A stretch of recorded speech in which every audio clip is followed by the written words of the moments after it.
Good afternoon, everyone. Let's sing praises to the Lord as we continue our afternoon program. Hymn number 216. When the roll is called up yonder.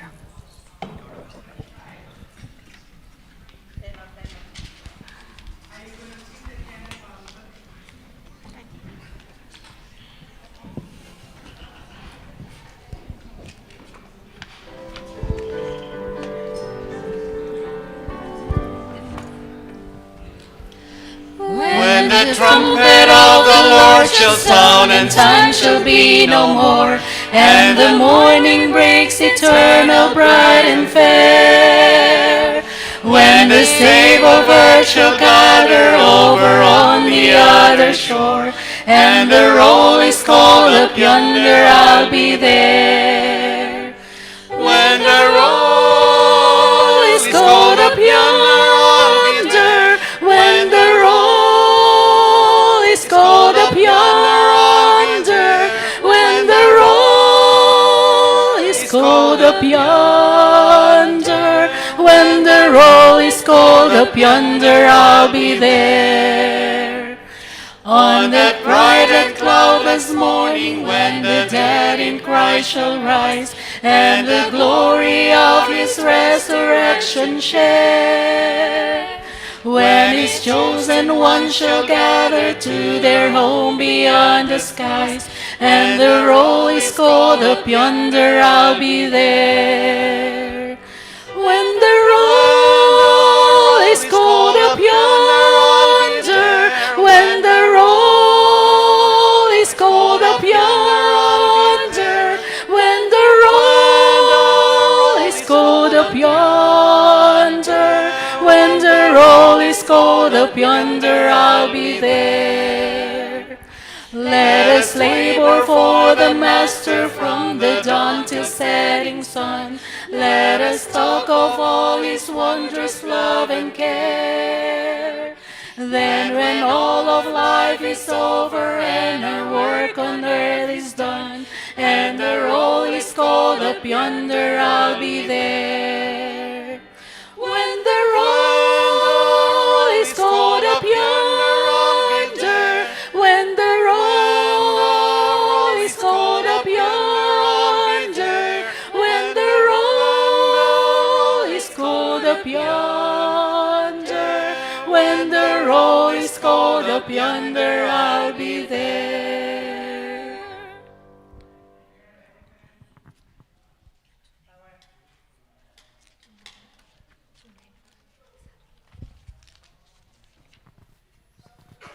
Hymn number 294.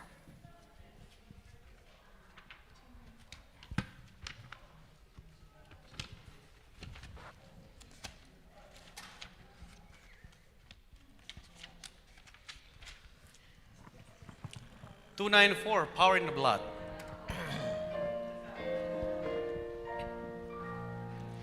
Would you be free from the burden of sin? There's power in the blood, power in the blood.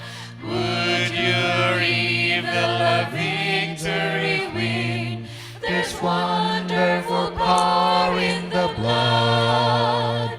There is power, wonder-working power In the blood, in the blood of the Lamb. there is There is power, wonder-working power in the precious blood of the Lamb. Would you be free from your passion of pride? There's power in the blood, power in the blood.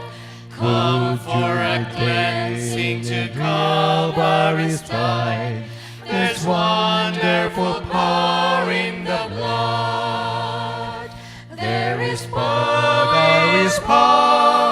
wonder-working power in the blood of the Lamb. There is power, wonder-working power in the precious blood of the Lamb. Would you do service for Jesus your King? There's power in the blood, power in the blood. Would you live daily the praises to sing? There's wonderful power in the blood. There is power, wonder-working power in the blood of the Lamb. There is power, wonder-working power in the precious blood of the Lamb.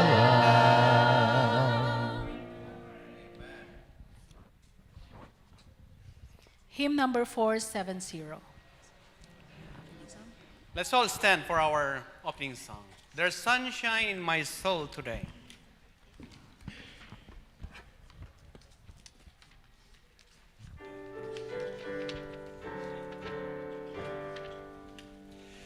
There is sunshine in my soul today, more glorious and bright than to see any earthly sky.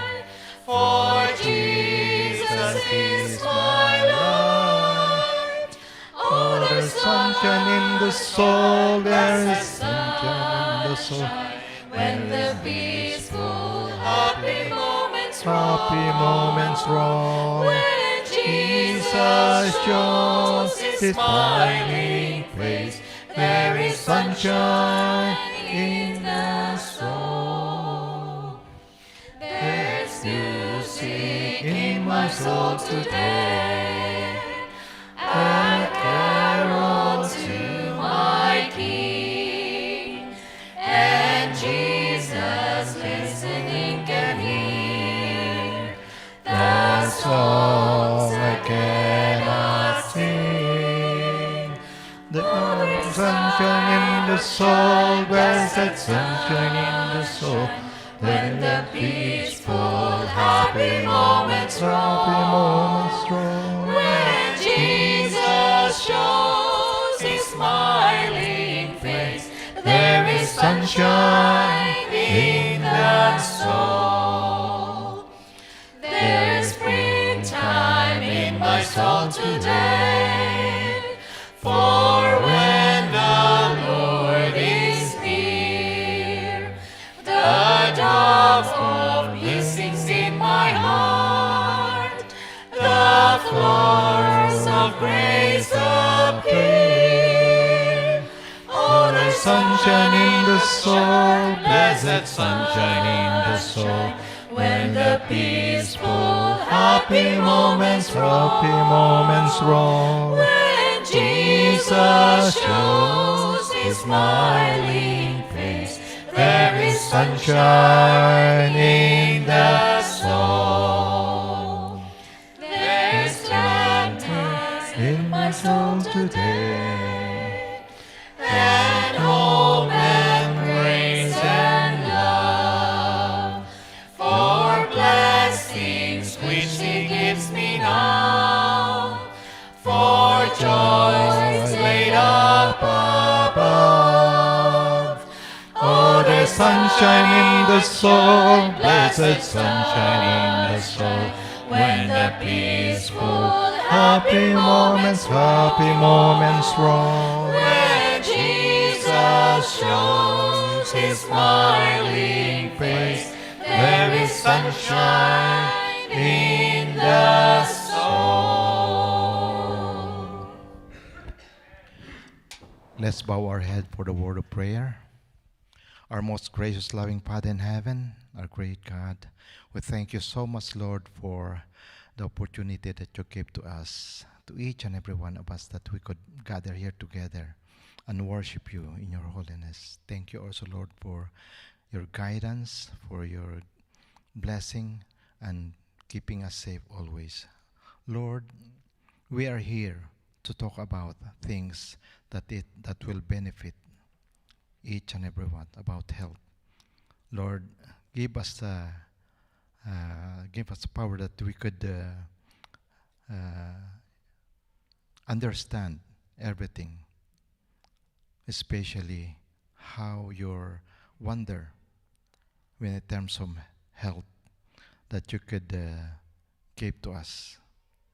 Help us to uh, help us to understand everything, and what we are able to understand, help us to inculcate it into our hearts and mind that we're able to use it in our daily lives. Be with us, Lord, today. Forgive us from our sins that we have committed against Thee. And thank You for hearing and answering our prayer. And this we pray in Jesus' name. Amen.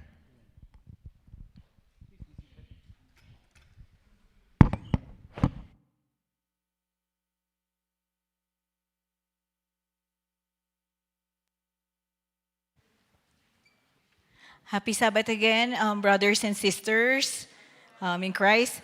Thank you for staying. Thank you for the few faithful ones who pressed on until this, in the afternoon for our AY services. But have you been blessed so far? Yes, amen. I have been so blessed since last night, this early morning, and until this afternoon. So, before our research speaker will talk again regarding how to boost our immunity, which is a very timely topic. If any one of you who didn't receive the handouts that's supposed to be given, because that one will be the focus of our discussion, then kindly raise your hand. So I think everyone has given their handouts. So after the handouts I gave this morning, actually the one that we will discuss, if I'm not mistaken, is the hydrotherapy part. The one that has pictures. Yeah, that one. The one on your left. Yes. Yeah, because it's back to back, sister. Yeah. Last night was the one that you're holding. That was for the last night. And the one on your left, the one you put in front of you, is the one that we're going to discuss this afternoon. So after our resource speaker will talk about our topic for the afternoon, then we will have the most awaited Q&A. Yeah, this is the part that most of the speakers is dreading, facing your questions and answering it according to your expectation, or even more so, we need to base it on evidence, biblical evidence and scientific evidence as well. So without much further ado, let's give our time again to Dr. Darlene Blaney.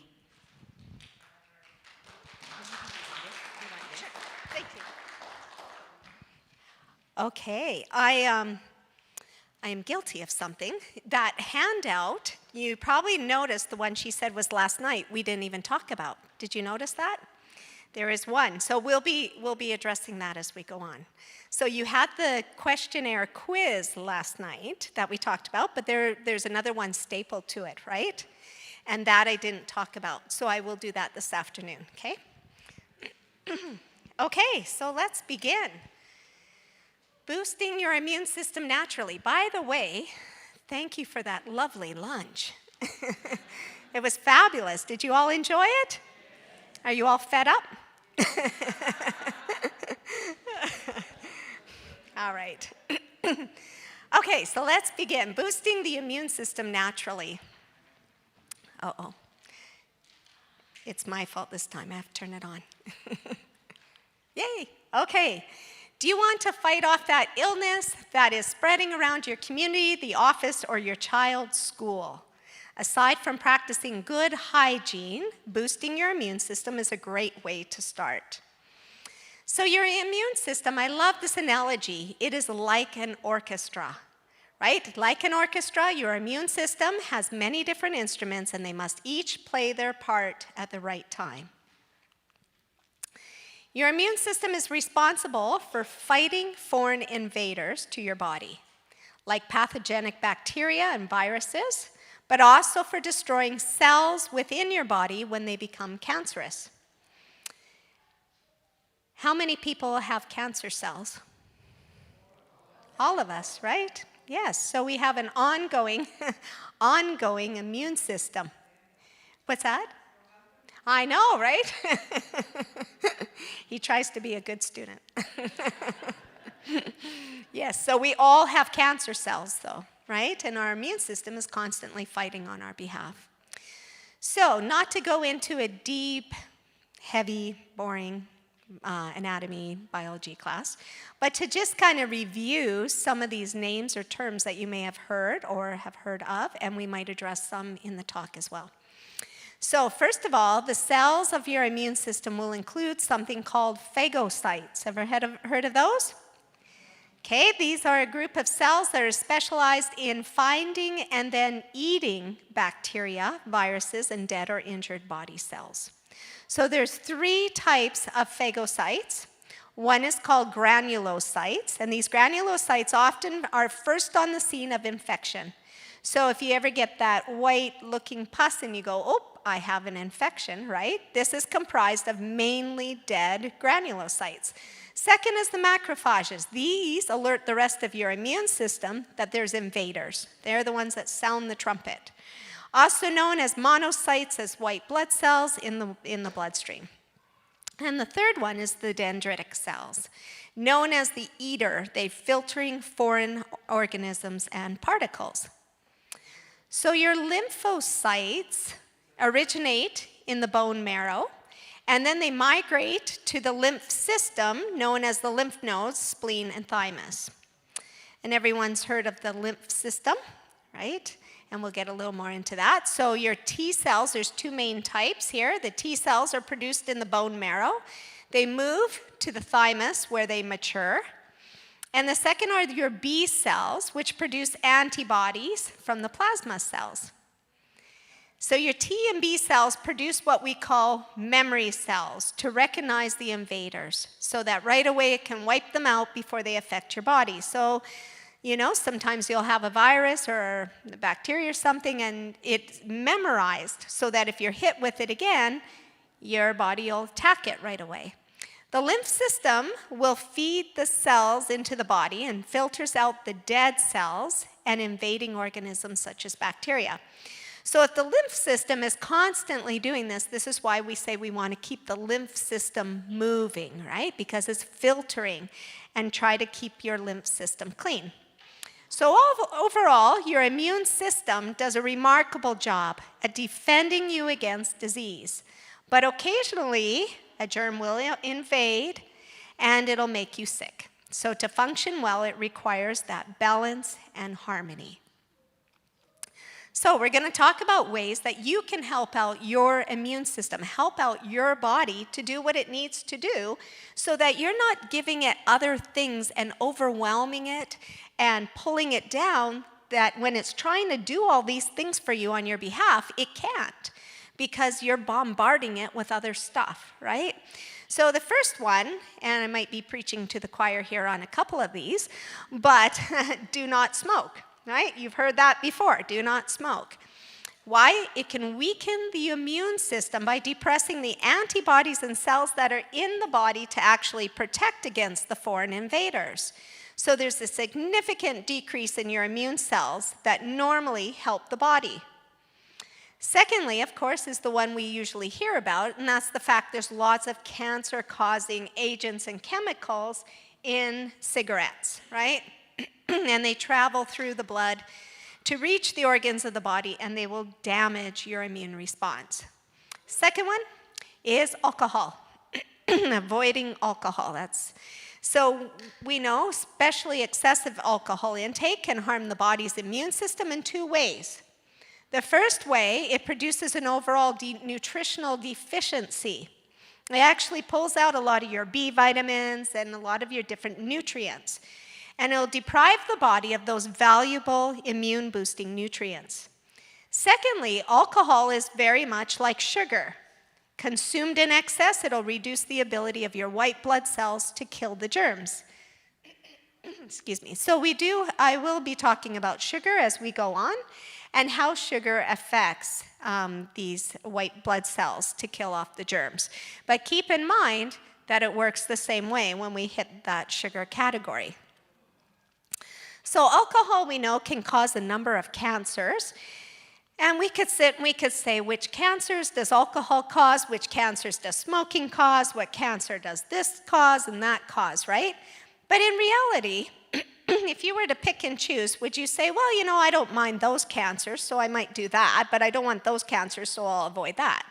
No, right? Cancer is cancer, and truly none of us want any form of cancer, correct? There are some cancers that are easier to fight than others, but there is no such thing as a good cancer.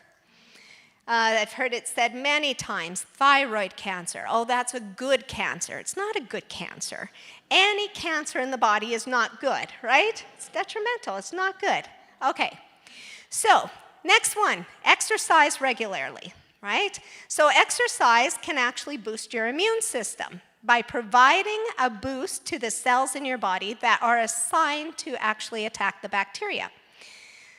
Now, I don't know about you, but it used to be, before I got into all this health and nutrition stuff and so forth, I met my husband, and he used to jog every single day.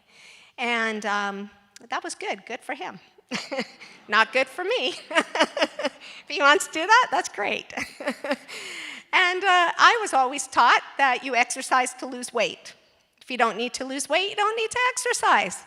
And for me at that time, good old days, I had a hard time putting on weight. And so exercise was definitely not something that I was too excited or cared about doing, and was so grateful I didn't have to, because, I was thin and trim. But here we're saying exercise is necessary for everybody. It doesn't matter about, what your weight is or your shape or anything else. We all need exercise for a number of reasons. But one of the main reasons is for actually your immune system. Now, interesting enough, when it comes to exercise should never be a competition. It's a personal thing for you, right? And you need to start at the level that you're at and gradually work your way up. If you go at it too hard, too fast, it'll actually weaken your immune system. It'll do the opposite of what it's supposed to do. So just be wise with that. Start, at a decent pace and work your way up. Now, when it comes to exercise, physical activity does not have to involve elaborate equipment. We always say, walking is right outside your door. Just dress for the weather and away you go, right? You don't have to have any membership sign up. You don't have to pay anything. Just dress for the weather and away you go. Secondly, taking long, brisk walks are beneficial in reducing depression. So we mentioned this last night. Walking is an excellent exercise for that. And even if you're not a depressed person, I think in general, all of us could use a boost every day, right, of happiness and peacefulness. And when you're going for a nice walk and breathing in that fresh air and taking a look at the nature and enjoying that just brings peace to our hearts and minds.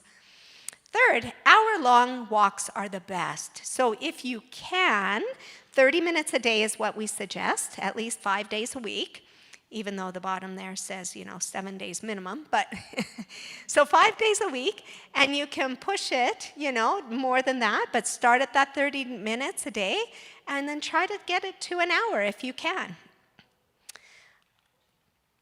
So we mentioned again last night, for those who weren't here, one of the best exercises you can do for depression is gardening, because it works the frontal lobe of your brain and you are physically active as well. Now, there was something else I was going to tell you, and I thought my slide was coming. Now you think I can remember it? What's that? Yeah, maintaining healthy weight. But there was something else I was thinking of, but maybe it'll come to me. Okay, so excess body fat can tip the balance of a healthy immune system, creating immune cells that can harm rather than protect the body. So yes, it is important to try to get within our body weight, right? We can get these scales now that tell you what percent of your body weight is body fat. Has anyone seen those or owned those? They're fabulous because muscle and fat can weigh the same, right? Muscle's pretty heavy. And so sometimes when you're doing exercise and you're working out and you get discouraged when you're just watching the numbers on the scale, it could be that you're building muscle as you're burning that fat. So that's a really good scale to kind of go for, is one that tells you what percent is actually body fat as well. It can also, extra fat on our bodies can affect the ability of white blood cells to multiply, to produce those antibodies and rush to the site of the infection. Scientists have known some time that excess body fat, especially around the abdominal area, will trigger the production of so-called pro-inflammatory immune cells, which circulate in the blood and promote inflammation in our bodies. We're seeing lots of this today, that people are dealing with tons of inflammation in their body and how to get this inflammation out. And exercise and weight management are two very good sources to begin with. All right, and then of course we know it leads to other things such as we said, cancers and then type 2 diabetes as well.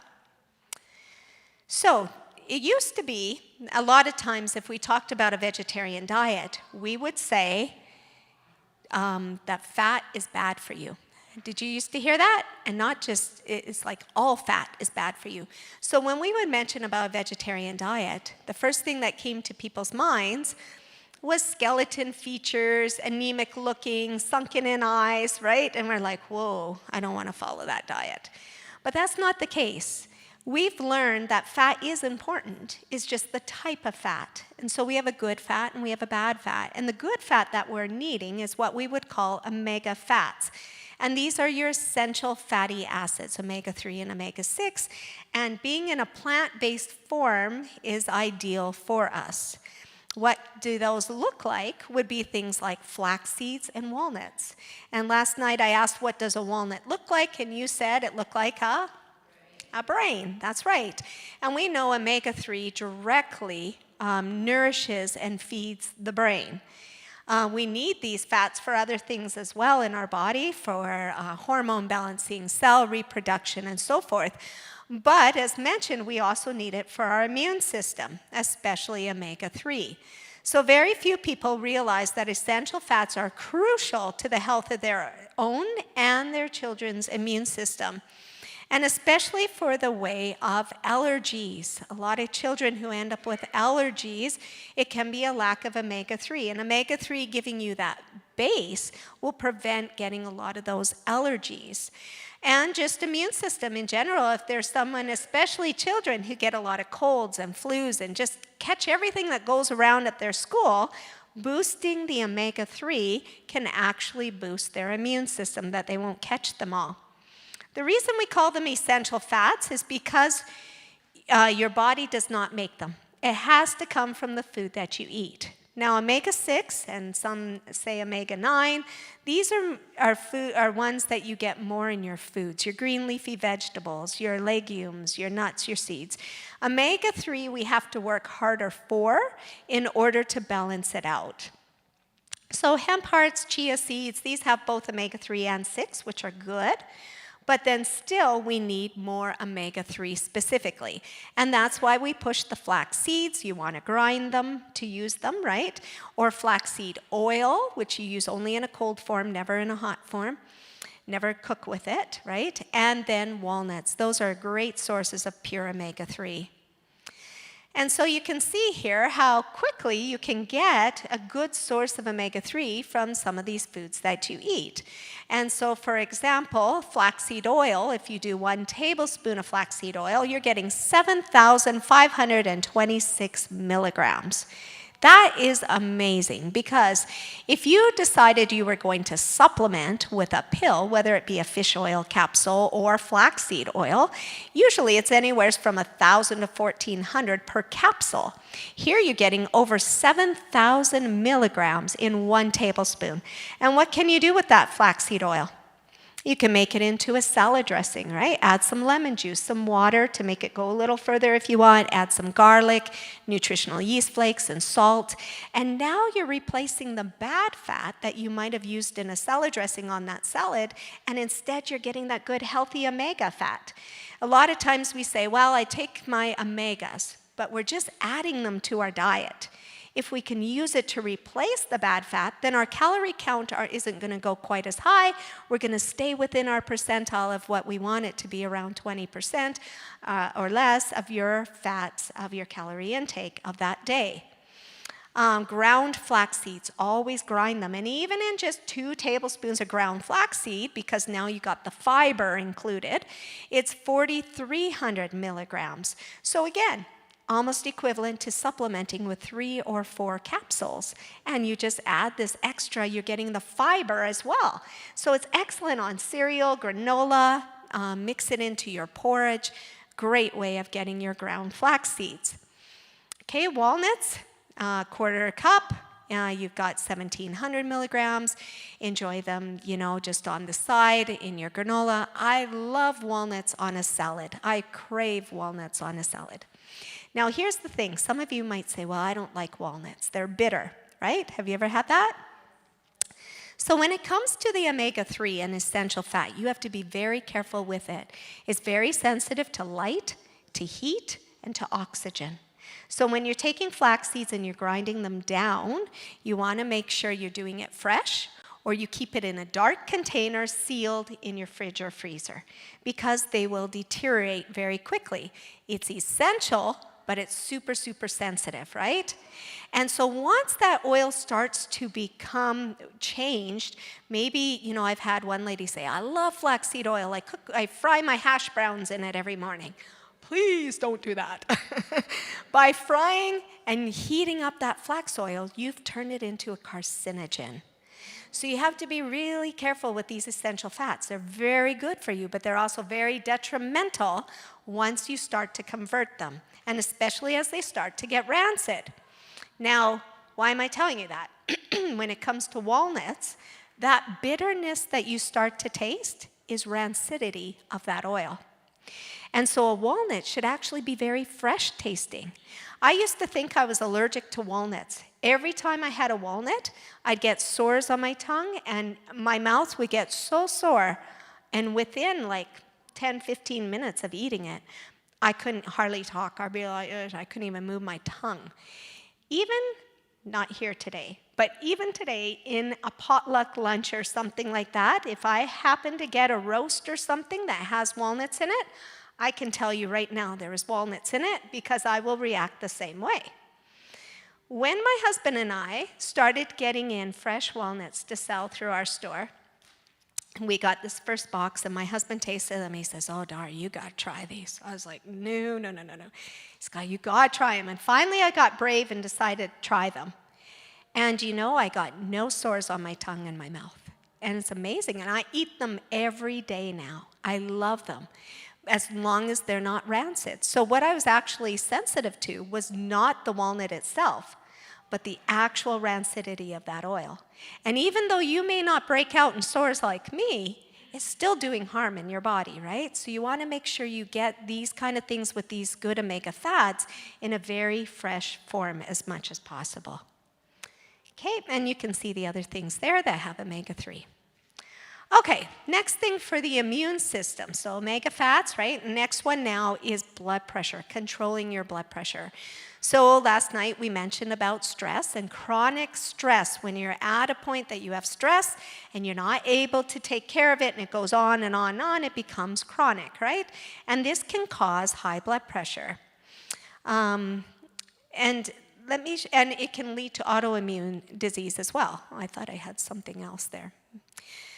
So I thought I had other slides. Let me tell you about this too, which is kind of interesting. When you have high blood pressure, there's a couple of natural things you can try to lower that blood pressure. Exercise is the number one, right? Lots of exercise, fresh air, make sure you're getting lots of water. Of course, the stress we talked about, adequate sleep, all these things you see up here on these charts can help with high blood pressure, right? Prayer, And reading your Bible is on the relaxation response. So all of these can help with blood pressure. More natural things you can add in if you need is garlic, fresh garlic, garlic capsules. There's something called black garlic. Have you heard of that? It's a fermented garlic. And this garlic is specifically more cardiovascular health, high blood pressure. And just taking 2 capsules of this black garlic a day can be helpful. Another one is beetroot. Have you heard of the beetroot? It's become very popular. It can make your vessels a little bit softer, more pliable, open them up, allow the blood to flow easier. And so some people do one or the other. It can work. You do the 2 together, and it can work amazing. There's other things too. We'll talk about nattokinase when it comes up, but nattokinase is another one that can be helpful for blood pressure. So here's the thing. Let's say you have high blood pressure. I'm telling you these natural things right now. I'm not telling you to stop your blood pressure medication, okay? That's dangerous. So what you want to do is, as you implement some of these new lifestyle changes and maybe some supplements, work with your doctor, or make sure you have a blood pressure machine at home that you can regularly just keep testing it. Because chances are, as it comes down, you'll have to work with your doctor to be able to taper down your medication and hopefully, in some circumstances, even come off the medication, which I've seen many times happen, right? And so just be aware of that. I'm not telling you to stop instantly, because if your blood pressure is really high and it's not responding, of course, you don't want to end up with a stroke or something worse, right? So just be careful of that. However, I feel a lot of times we get into this kick where, okay, I have high blood pressure, I'll see my doctor gives me a blood pressure med. I can keep living the way I want to live because now I got this med and it'll control my blood pressure, so it doesn't matter. I can eat what I want, live how I want, right? And so that makes me happy. And in fact, I've even heard it from a doctor's perspective. For example, diabetes. We don't want you to change your diet and lifestyle. We want you to keep living. Let us be able to program it for you with medication. Everything that's medication can also have side effects, right? And so if we can do it naturally, not only are we going to fix maybe that one little problem, but now we're going to fix other things too. What might work for lowering our blood pressure following these type of things is also going to prevent cancer. It's also going to boost your immune system, right? So it's a domino effect in a positive way versus the domino effect with side effects going the negative way, right? But here's the interesting thing. Let's say you wanted to control your blood pressure with a medication only and you didn't want to try anything else. The thing that they have found is, I wish I had my slides here on this one, but is the brain has white matter lesions. So what this means is there's areas in the brain, of course, where there's no blood flow, and we're not using those parts of the brain. And in a scan, it'll show up these little white patches where there's no blood flow. These white matter lesions can come from high blood pressure and brain atrophy, where your brain actually begins to shrink. The interesting part is, even those controlled blood pressure on medication still have these white matter lesions and the brain atrophy. So this still happens even though your blood pressure is being controlled by medication. Isn't that interesting? Whereas if you controlled it through diet and lifestyle, the white matter lesions are not an issue and your brain will not continue to shrink. So doesn't that give us encouragement to try to do what we can do, right? Medications always have a purpose and a place, but we are called to do our part first. Do what we can do to take care of our bodies, number one, right? And not just going the easy way out. Okay, adequate sleep. So we mentioned yesterday the importance of sleep as well, but what about for the immune system? So not just sleep for stress and anxiety, but for the immune system. So during sleep, your immune system releases proteins called cytokines, some of which help promote sleep. Certain cytokines need to increase when you have an infection or inflammation, or when you're under stress. So sleep deprivation may decrease the production of these protective cytokines. And in addition, infection-fighting antibodies and cells are reduced during periods when you don't get enough sleep. So when you are sick, right, and you're fighting something, usually we tell you to what? Drink lots of fluids and go to bed, go to sleep, right? And this is why, so that you can produce these cytokines to protect you. All right, and your body needs sleep to fight infectious type diseases. Long-term lack of sleep will increase obesity, diabetes, heart disease, and so forth. And as mentioned, an hour before midnight is equivalent to 2 hours after midnight. So kind of get into a routine, going to bed a bit earlier and getting up earlier. Now I have people who say to me, well, you know what, there is no way I can't sleep. I don't go to sleep till 1 in the morning every day. There's not a chance. And then I say, well, what time do you get up? Well, I have a hard time. I have to get up by 8 or 7 and, I struggle with it. Okay, so this is how we do it. I'm sure if you went to bed at 9 o'clock, when you're used to going to bed at 1 in the morning, you're probably going to lay there and go crazy, right? So you got to do it very gently and get your body to go back to where it needs to be. One is, last night we talked about that 11 o'clock meal that your body needs, right? And so that 11 o'clock p.m. meal, skip that and start to get to a point where you're teaching your body nothing after supper. And that's going to help your body go to sleep instead of having to stay awake and digest food that you've put in it into the evening. The second thing is start to back up your bedtime. So instead of going to bed at, let's say, midnight or this person at 1 a.m., you would go to bed at 11:45 p.m. or 12:45 p.m. Back it up by 15 minutes. And then keep doing that by 15 minutes every so many days. Back it up another 15 minutes. And slowly your wake-up time, begin to back it up as well. And before long, you'll get to a good bedtime and a good wake-up time, and then keep it there. And your body goes on that 24-hour circadian rhythm, so it'll learn when to make melatonin to help you sleep, when to make serotonin to wake you up and make you feel happy, right? And so for myself, if I do go to bed late for whatever reason, I wake up at the same time every morning. 6 a.m., I'm awake. And that might not be super early to some, but 6 a.m. works for me. And so 6 a.m., I'm awake. And on a Sunday morning or something, and I'm not doing seminars or so forth, I'll think, wow, I actually have a day off. I am going to sleep in tomorrow. Yeah, no, 6 a.m., I'm awake, right? And even if I go to bed at midnight for whatever, I was traveling or home at 2 a.m., I still wake up at 6. So how do I have to catch up on my sleep? By going to bed a bit earlier for the next few nights and trying to make that happen. And if I don't, I am sleep deprived and I deal with that. And I usually end up with a cold or end up fighting something. So we don't realize how dependent our body is on that routine of sleep.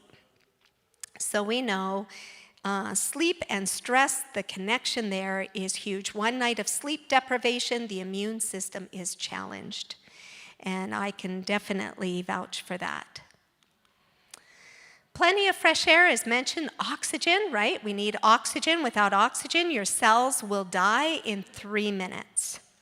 White blood cells require more oxygen when they're working to kill and destroy bacteria, viruses, and germs. So this is why if you have a cold, it's really good to still crack open your window just a little bit, right? Try to get a little bit of fresh air. I'm not saying bounce outside and at minus 30 if you've got pneumonia, but try to get a bit of that fresh air in, right? And you can get that, fresh air even if you had to have a little bit of a scarf over your mouth or something. So fresh air is going to purify and clean your blood as well. Okay, wash hands frequently. So water, of course, is good for washing the outside and the inside. And we all know during COVID, this became a big thing, right? Washing your hands nonstop. And so we've always known for years this is really important for fighting germs and infections and not passing things around. So good hygiene. But drinking plenty of water also washes the inside of our body. So not just taking a shower, but drinking lots for inside. And this is what helps us to get plenty of oxygen into our blood especially. Water allows your kidneys to remove toxins from your body. So it cleanses, it detoxifies, and it nourishes. Isn't that neat? So water does all of it. It heals and detoxifies. So it allows your kidneys to remove those toxins, to expel the waste. And And then lymph. Remember, we talked about lymph. So lymph, to keep it moving and transporting to all those different organs, you need the water in order for the lymph to move. So the same way with outward cleaning, you would, maybe stimulate your lymph system with like a bristle brush or something like that, but then lots of water to keep things moving through. All right, one of the benefits of drinking plenty of water is that it keeps your digestive system strong so you can properly digest your food. If you don't drink enough water, you can become constipated, of course, or develop even more severe digestive problems. So you want to make sure you're getting lots of water. Many make the mistake of dehydration for a disease, treating symptoms with medication rather than water. What's the first thing you do when you have a headache? Do you think to take an aspirin, or do you think to drink water? That's right, water. The headache, number one, is usually dehydration. So try water first. Full hydration many times will prevent conditions such as headaches, heartburn, allergies, and get this, asthma. Did you know that? Chronic dehydration is the primary cause of allergies and asthma in the human body. This is why the rate of histamine production in the body increases rapidly when the body becomes more and more dehydrated. So anyone that deals with any type of asthma and breathing issues, drink lots of water, right? Here's a dehydration test for you. Take the finger and your thumb, and on the back of your hand, pinch your skin, lift up, and leave go of it. You want it to flick back very quickly. If you see it and it springs back, that's great. If you see it where it just kind of goes blah, right, and takes a bit, that could mean you're dehydrated and your skin isn't elastic enough. So a lot of people who say, I have very thin skin, or I have, sticky skin, you need more water. Your skin is needing water. What do you think? We need to hand out water. Okay, adequate flow of water in and out of the cell keeps your cell interior in a health-maintaining alkaline state. Do you remember me saying in my talk this morning that we want to stay alkaline to prevent disease, right? So let me ask you this. There is one time in your life only that it's okay to be acidic. Do you know when that is?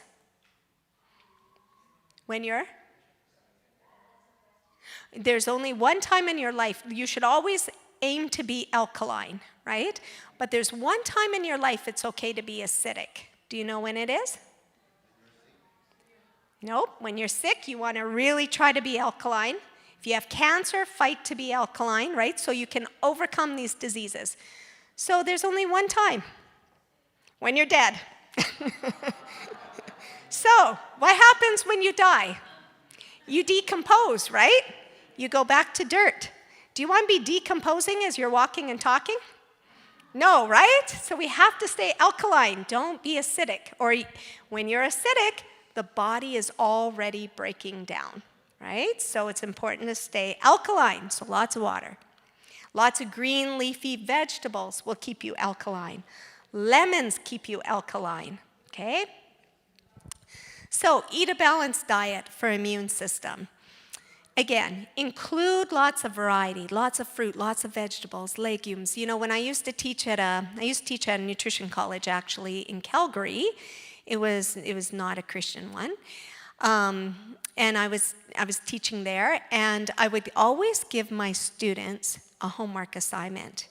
And the one time their homework assignment was, and this is going to be your homework assignment now, every teacher has to give homework, I'm still a teacher, is the next time you're in the grocery store, you have to stand in the produce section and look around and find one fruit or vegetable you have never tried in your life.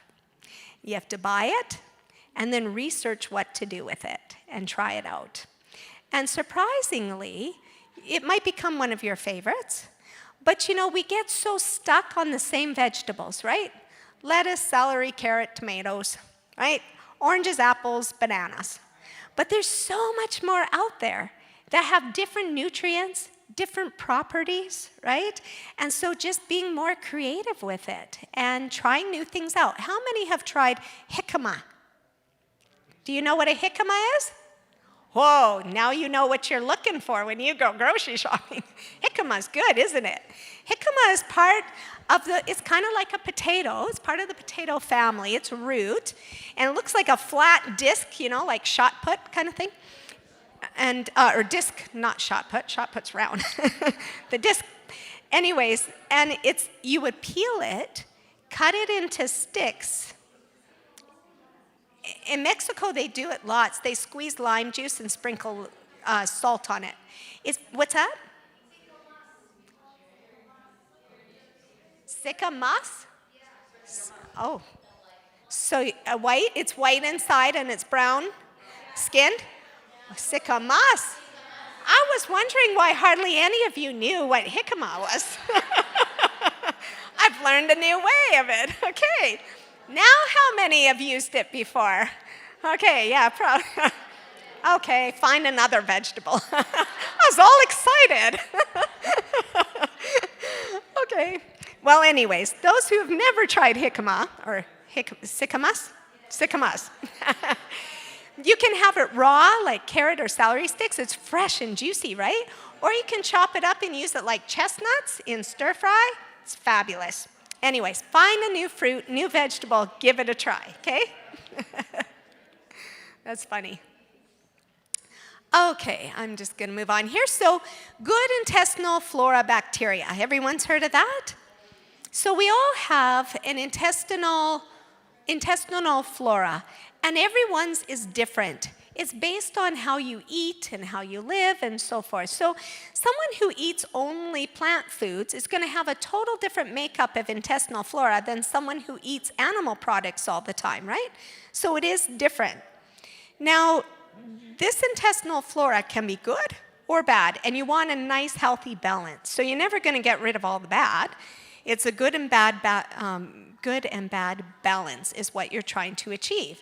And in order to do that, sometimes people have to take a probiotic in a capsule form, especially if you've taken antibiotics. Antibiotics can kill off the good and the bad, right? Or the bad and the good, I should say. And so you replace it by taking a probiotic for a little bit to kind of rebalance that. But on a daily basis, taking in some of these foods can really help with natural probiotic for you. So sauerkraut, fresh sauerkraut is ideal.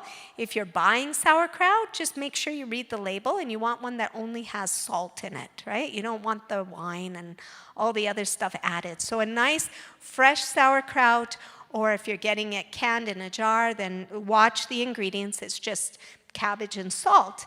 And this will make a good bacteria for your intestinal tract. What about sourdough bread?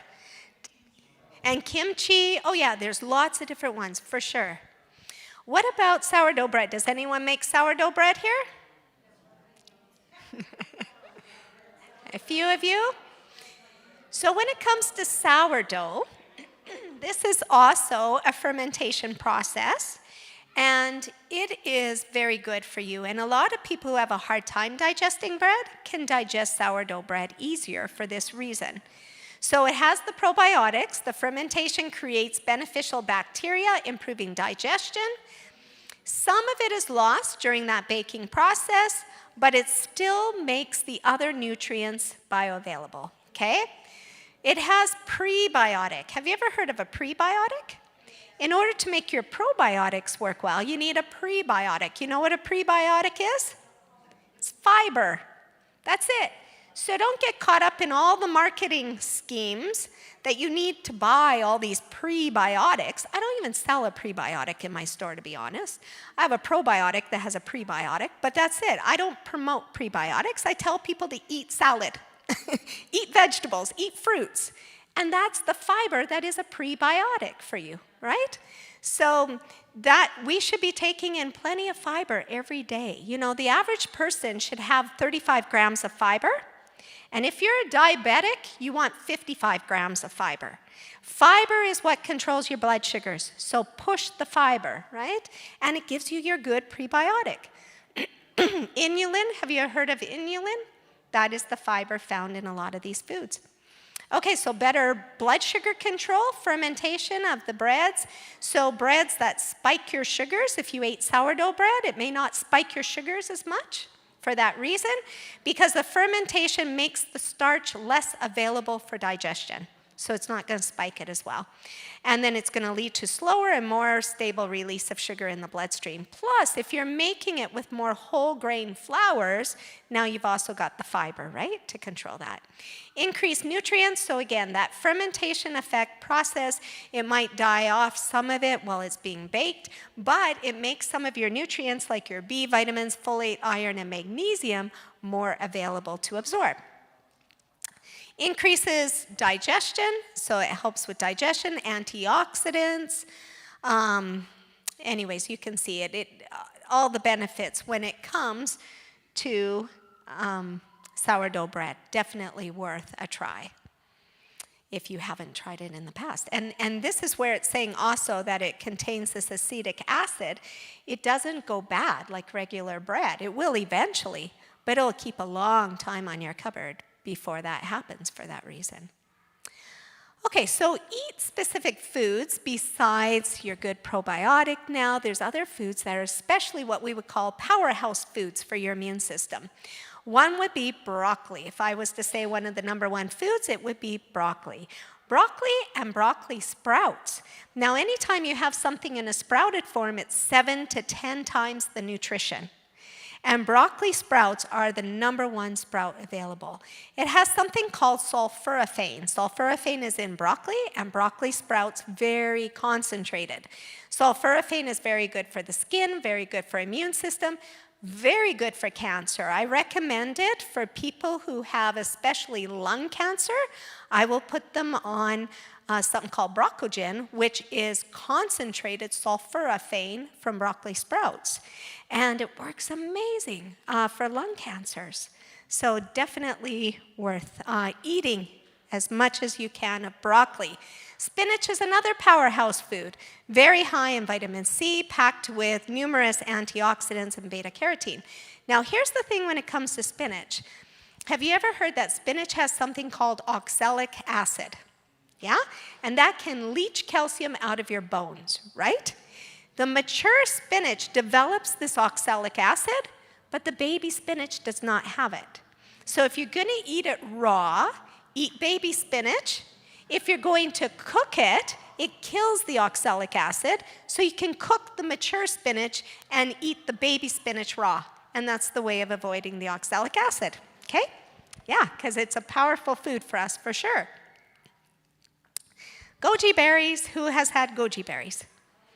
Very good. If you haven't tried goji berries, very good. You can try them dried is probably the easiest way to get them, buying them dried. They're sweet but pungent. They're just different, right? I remember the first time I tried them, I expected them to be like raspberries. They're not like raspberries. But the dried works great if you're throwing in a smoothie. You can rehydrate them, put them in a salad. You can put them, I like to put them in the water when I'm making porridge in the morning. Tea, very good. Tea, excellent idea, okay? Fresh, who here grows goji berries? Anybody? No? Well, I encourage you to do so. I grow goji berries. I shouldn't say my husband. He's the green thumb. He grows goji berries.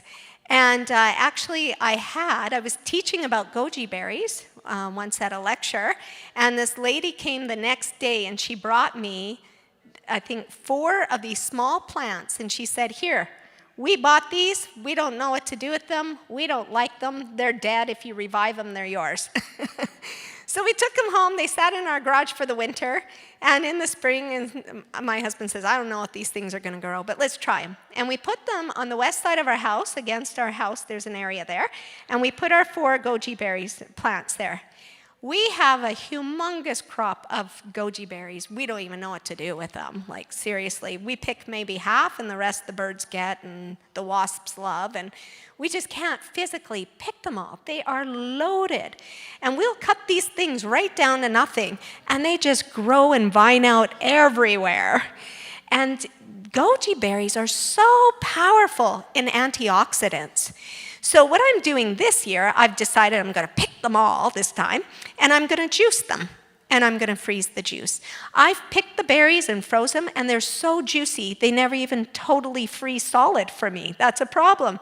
I've tried dehydrating them. You have to have a better dehydrator, because mine takes a full week, and they're still not dehydrated. They're just so juicy.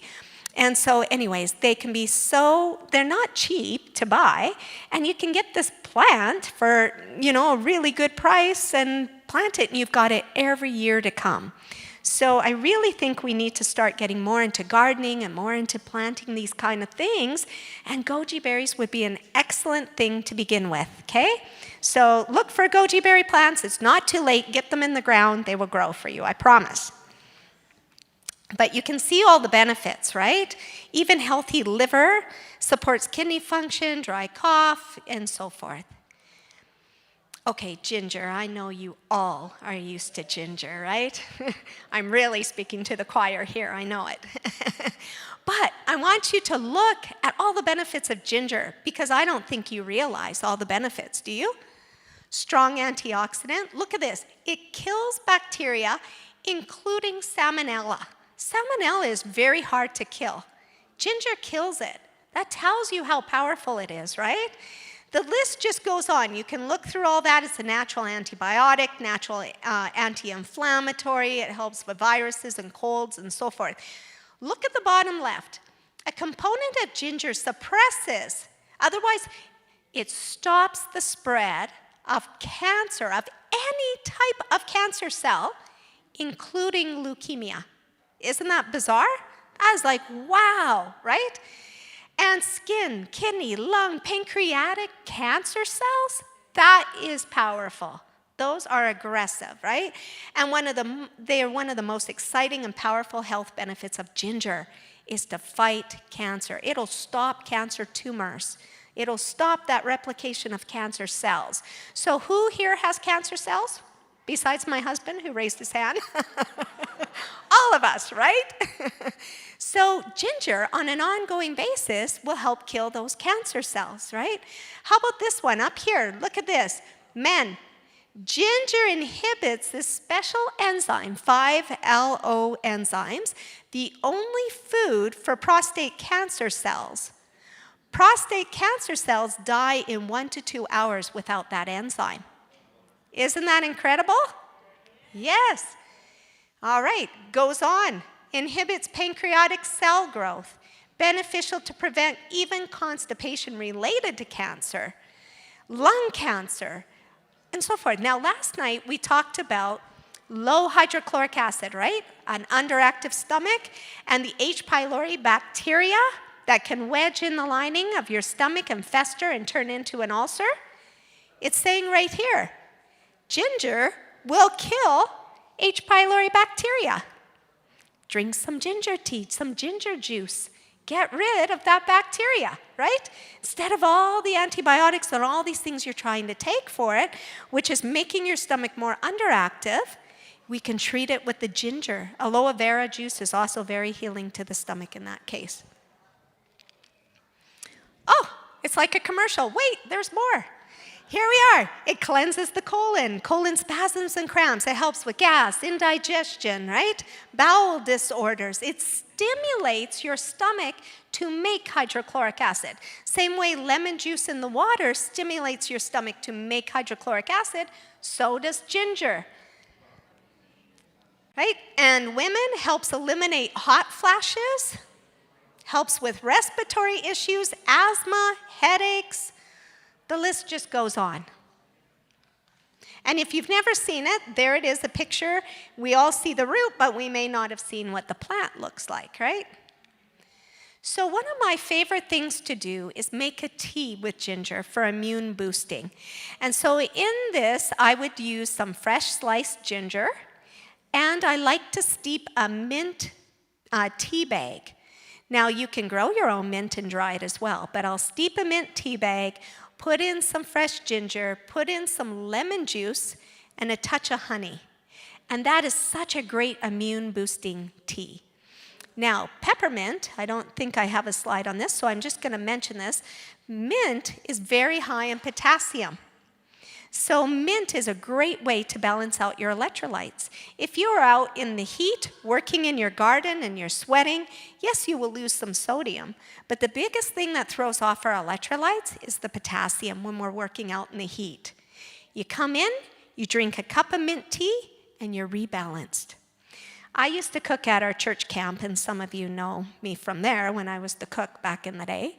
I did one summer camp. The rest of the time was always camp meetings, and during the year, different programs that went on there I would cook for.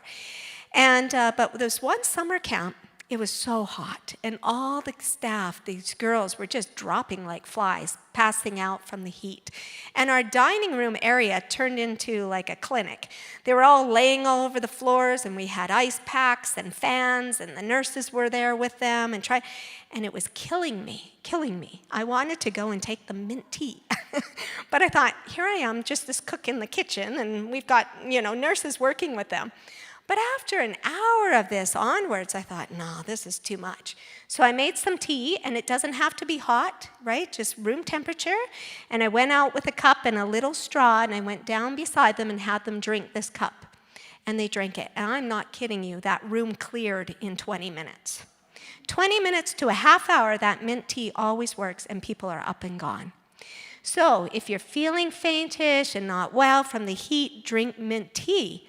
But even so, especially if you've been working out in that heat, whether you feel it or not, when you come in, enjoy a cup of mint tea. Just replace that potassium, especially if you have, AFib, or if you have a defibrillator or things like this. Your electrolytes can set that all off. So just, that cup of mint tea, add a little bit of lemon juice if you want. Makes such a difference. So again, there's all more benefits of ginger. So what about vitamin A? We hear lots about vitamin A, especially if you have cancer. A lot of times people think to juice a carrot, right? Lots of carrot juicing for vitamin A, because vitamin A plays a big role on the immune system. Now, vitamin A is found in your dark leafy green vegetables, weird enough. But also anything that's orange, yellow, red has vitamin A. And vitamin A in this case is called beta-carotene, and it's water-soluble. Vitamin A is actually fat-soluble. Beta-carotene is water-soluble. So all your vegetables, your fruits that have vitamin A, beta-carotene is water-soluble. So if you eat lots of it, your body will just flush it. Vitamin A, on the other hand, you have to be careful of. If you supplement with vitamin A, it can store in the liver because it's fat soluble. If you're into cod liver oil, things like this, now your risk is too much vitamin A, and it can become toxic. So again, in my store, I try to promote when people want to take a supplement of vitamin A, I convince them to take beta-carotene, because then you can never overdose it, right? So again, working at the Gimbel Eye Center in Calgary back in the day, we would have patients come in, and sometimes they'd be yellow, like a carrot. And we'd have to ask them, are you taking vitamin A? And they go, yeah, I am. And so we'd actually send them to the hospital because they're yellow, and this is dangerous, right? And sometimes we'd have them come in and we would say, are you taking vitamin A? And they go, nope, I just drink lots of carrot juice. And we tell them, you look beautiful in yellow. Because that's okay. Drink as much carrot juice as you want until you turn into a carrot. That's up to you. But don't take vitamin A pills till you turn into a carrot, because that is dangerous, right? And we always think of vitamin A for the eyes. And so that was the problem. They were getting cataracts or, diabetic retinopathy or other things that were happening, and they thought taking all this vitamin A was going to bring them back their eyesight. But it doesn't work that way, unfortunately. Any of these foods, so anything that's red, orange, yellow, or leafy green veggies. Some of your highest sources, cantaloupe is very high. Apricots are another high source, so not just carrots. And interesting enough, red peppers, very high in vitamin A. But did you know that vitamin C is super high in red peppers as well? Ounce for ounce, red bell peppers have twice as much vitamin C as an orange. And then it's got the beta carotene. So it's excellent for fighting a cold. When I first married my husband, he's out of the room, I can talk about him now. He ended up with a man cold. And so he was in bed, the covers are up, Dar, I'm sick. And I'm like, I know, what do you want me to do for you? Go to the store and buy me a big bag of peppers. And I thought, wow, he is sick. And so I went to the store and I bought the guy peppers. And I came back and he ate this whole bag of peppers through the day, drank all this water, went to sleep. In the morning he got up and went to work, and you would never have known he was fighting anything. Worked amazing. So now I tease him, he was the nutritionist before me. But it's, we always think oranges, high vitamin C, right? But some of these other foods do too, have lots of other forms of nutrients along with them. So vitamin C is important. There's lots of good uses to it, right? Free radicals, of course, it's an antioxidant to fight the free radicals. Very good as well for heart, right, is vitamin C. And a lot of our berries are high in vitamin C, tomatoes, and even your greens again. So your broccoli, your spinach, and so forth. Now, vitamin C is usually, again, water soluble. But there is something called liposomal vitamin C, which is fat soluble. So it's in a fat base, molecular base. So in this fat soluble form, it's not toxic like vitamin A, but it stays in your body. So instead of just flushing, it'll stay in your body and it'll go to the actual organs. So especially if somebody is fighting cancer, this is something I highly recommend for them, because the liposomal vitamin C will go to the organs and it'll actually work like a natural chemotherapy. So it's pretty cool. Some people will go and have vitamin C transfusions. This works equally well to that, but it's less expensive. You just do it at home and take it at home. You can do it in place of vitamin C if you want, because we all have cells that need repaired.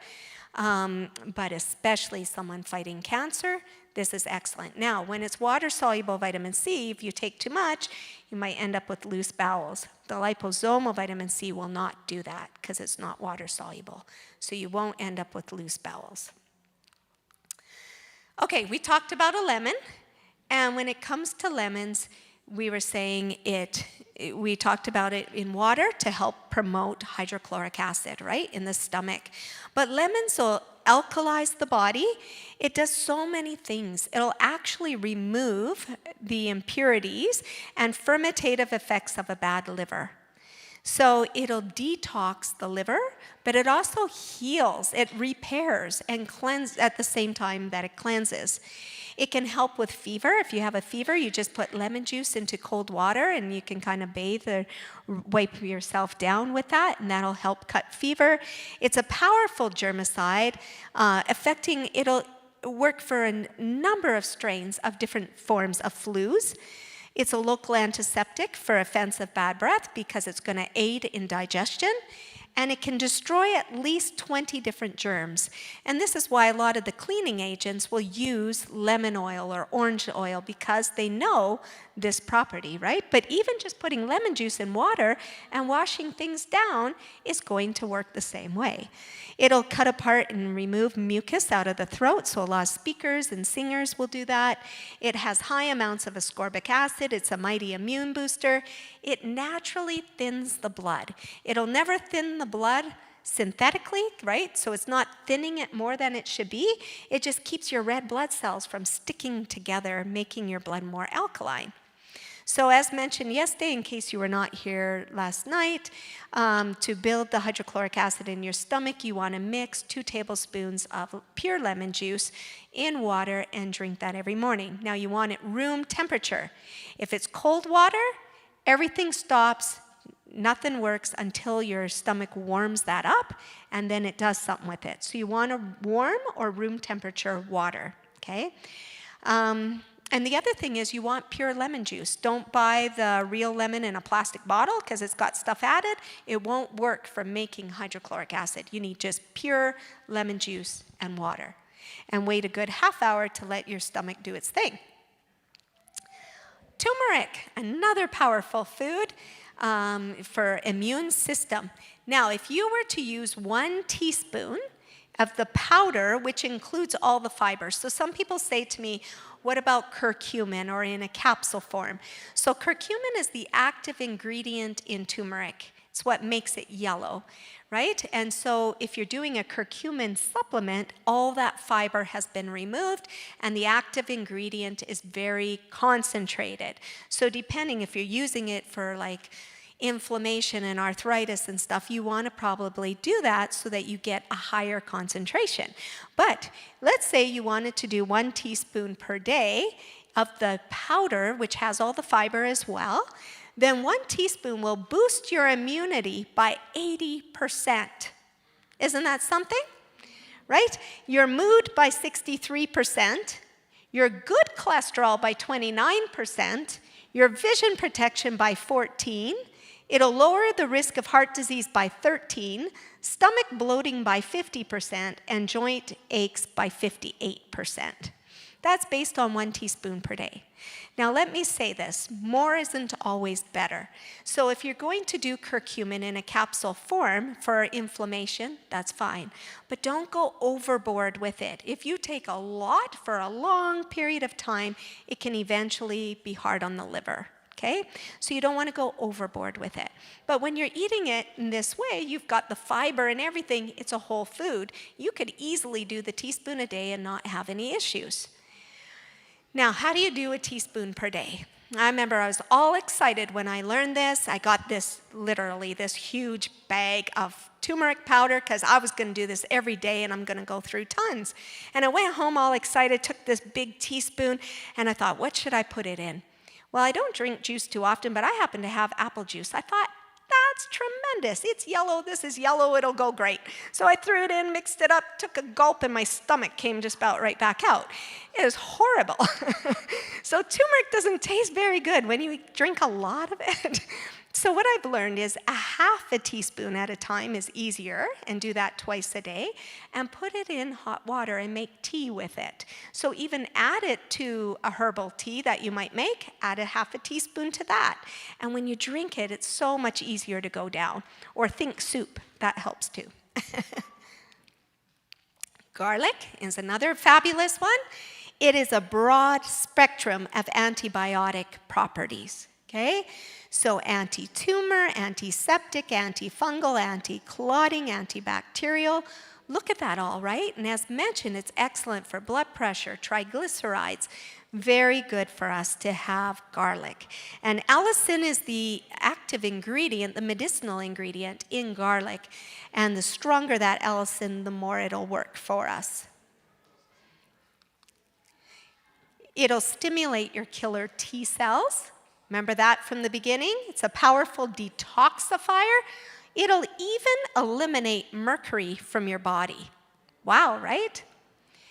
So eating 2 or 3 cloves a day, or you could supplement with capsules. Now, depending on the strength of your capsules, you wouldn't necessarily do that many capsules in a day. Used to be like 150 milligrams. Today you can get like 500 to 1,000, so you wouldn't use that many capsules, okay?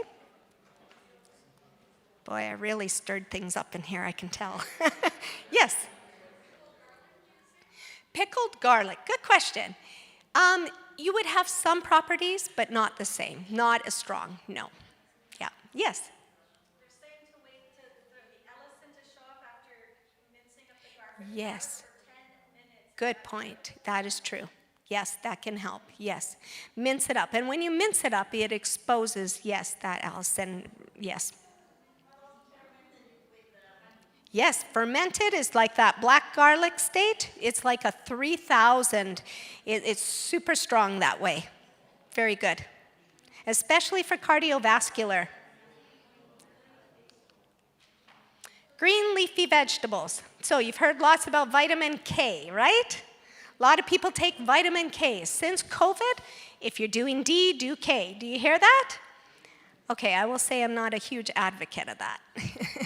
Vitamin K can mess around with your blood a little bit for blood clotting. It has its purpose in place. If you have a blood disorder and you have a hard time getting your blood to clot, vitamin K can be useful.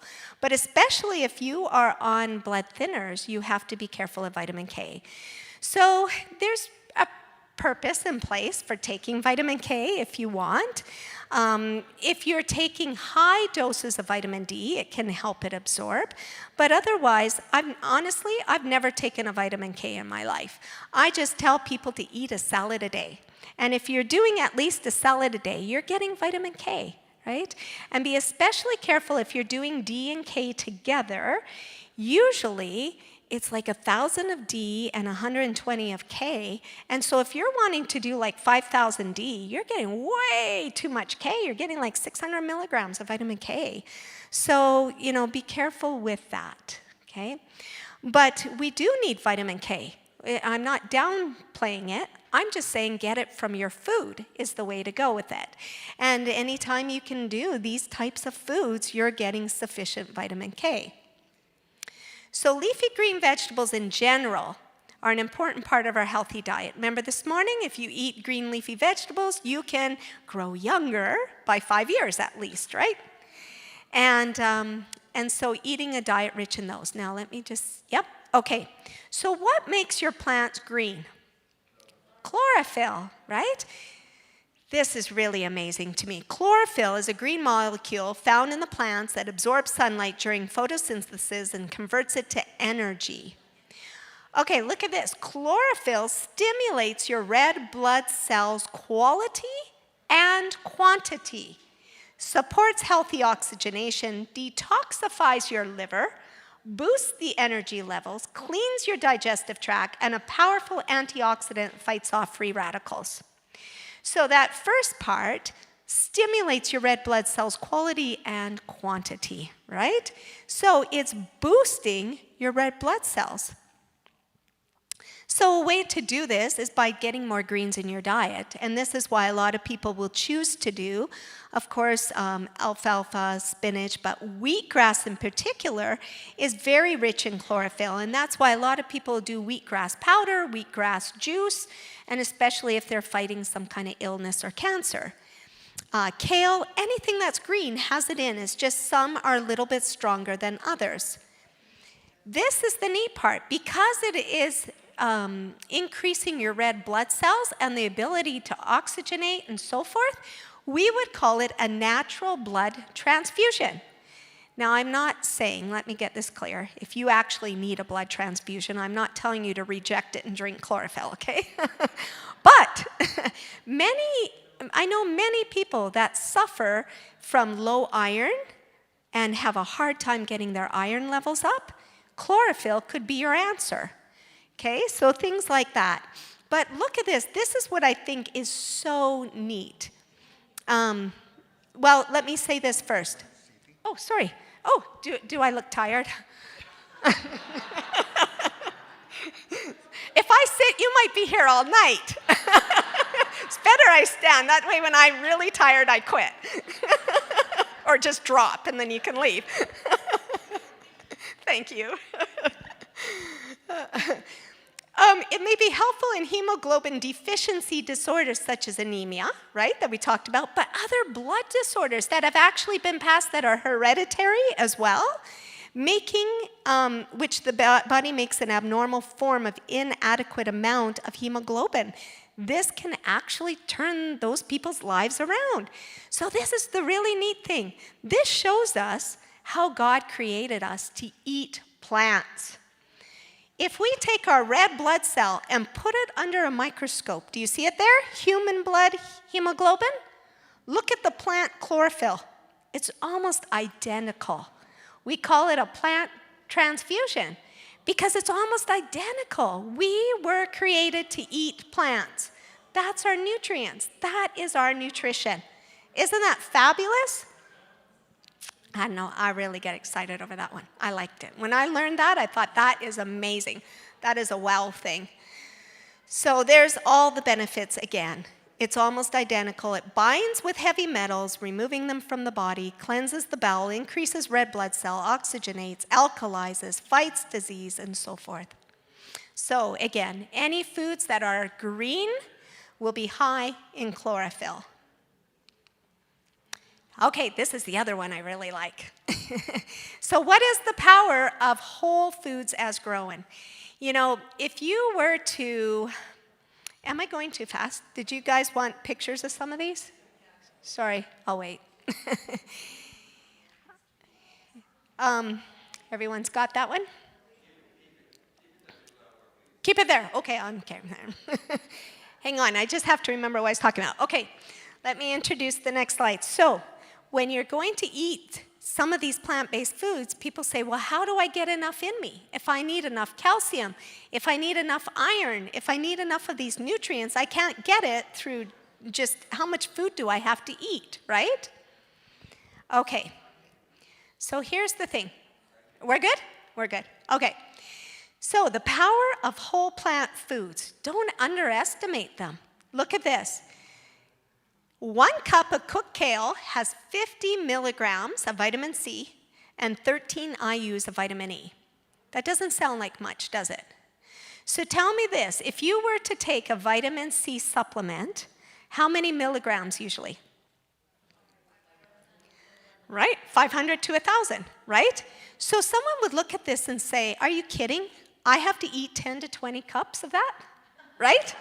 Isn't that the way we interpret it, right? Vitamin E, the average is, if a supplement is usually about 400, right? 400 IUs. Well, how many cups of kale do I have to eat to get in 400 IUs of vitamin E? Here's the thing, it reacts totally different than a supplement to the body.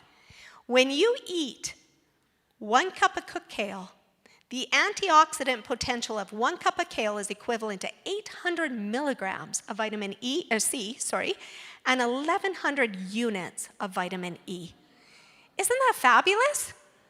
That's amazing. But that's what it's about, eating whole foods as grown, right? They exceed their component parts. Okay, I talked about what to eat, now what not to eat. You knew this was coming. I was being gentle. So, you know these are the foods that weaken your digestive tract, right? I won't be too harsh on you. Usually I tell people to stick their foot out because I'm going to step on it, but I'll try to be nice today. So, processed foods, sugary foods, drinks, fried foods, and so forth, right? Here is how sugar works on the immune system. Now, when I say sugar, I'm not talking fruits and natural sugars. We're talking refined white type sugars, right? So 1 teaspoon of sugar, and by the way, that's not there to make you drool. No teaspoons of sugar, let's say you had none, then you're working optimally. Every white blood cell will kill off 14 bacteria, right? Okay, now let's say we take in 6 teaspoons of sugar.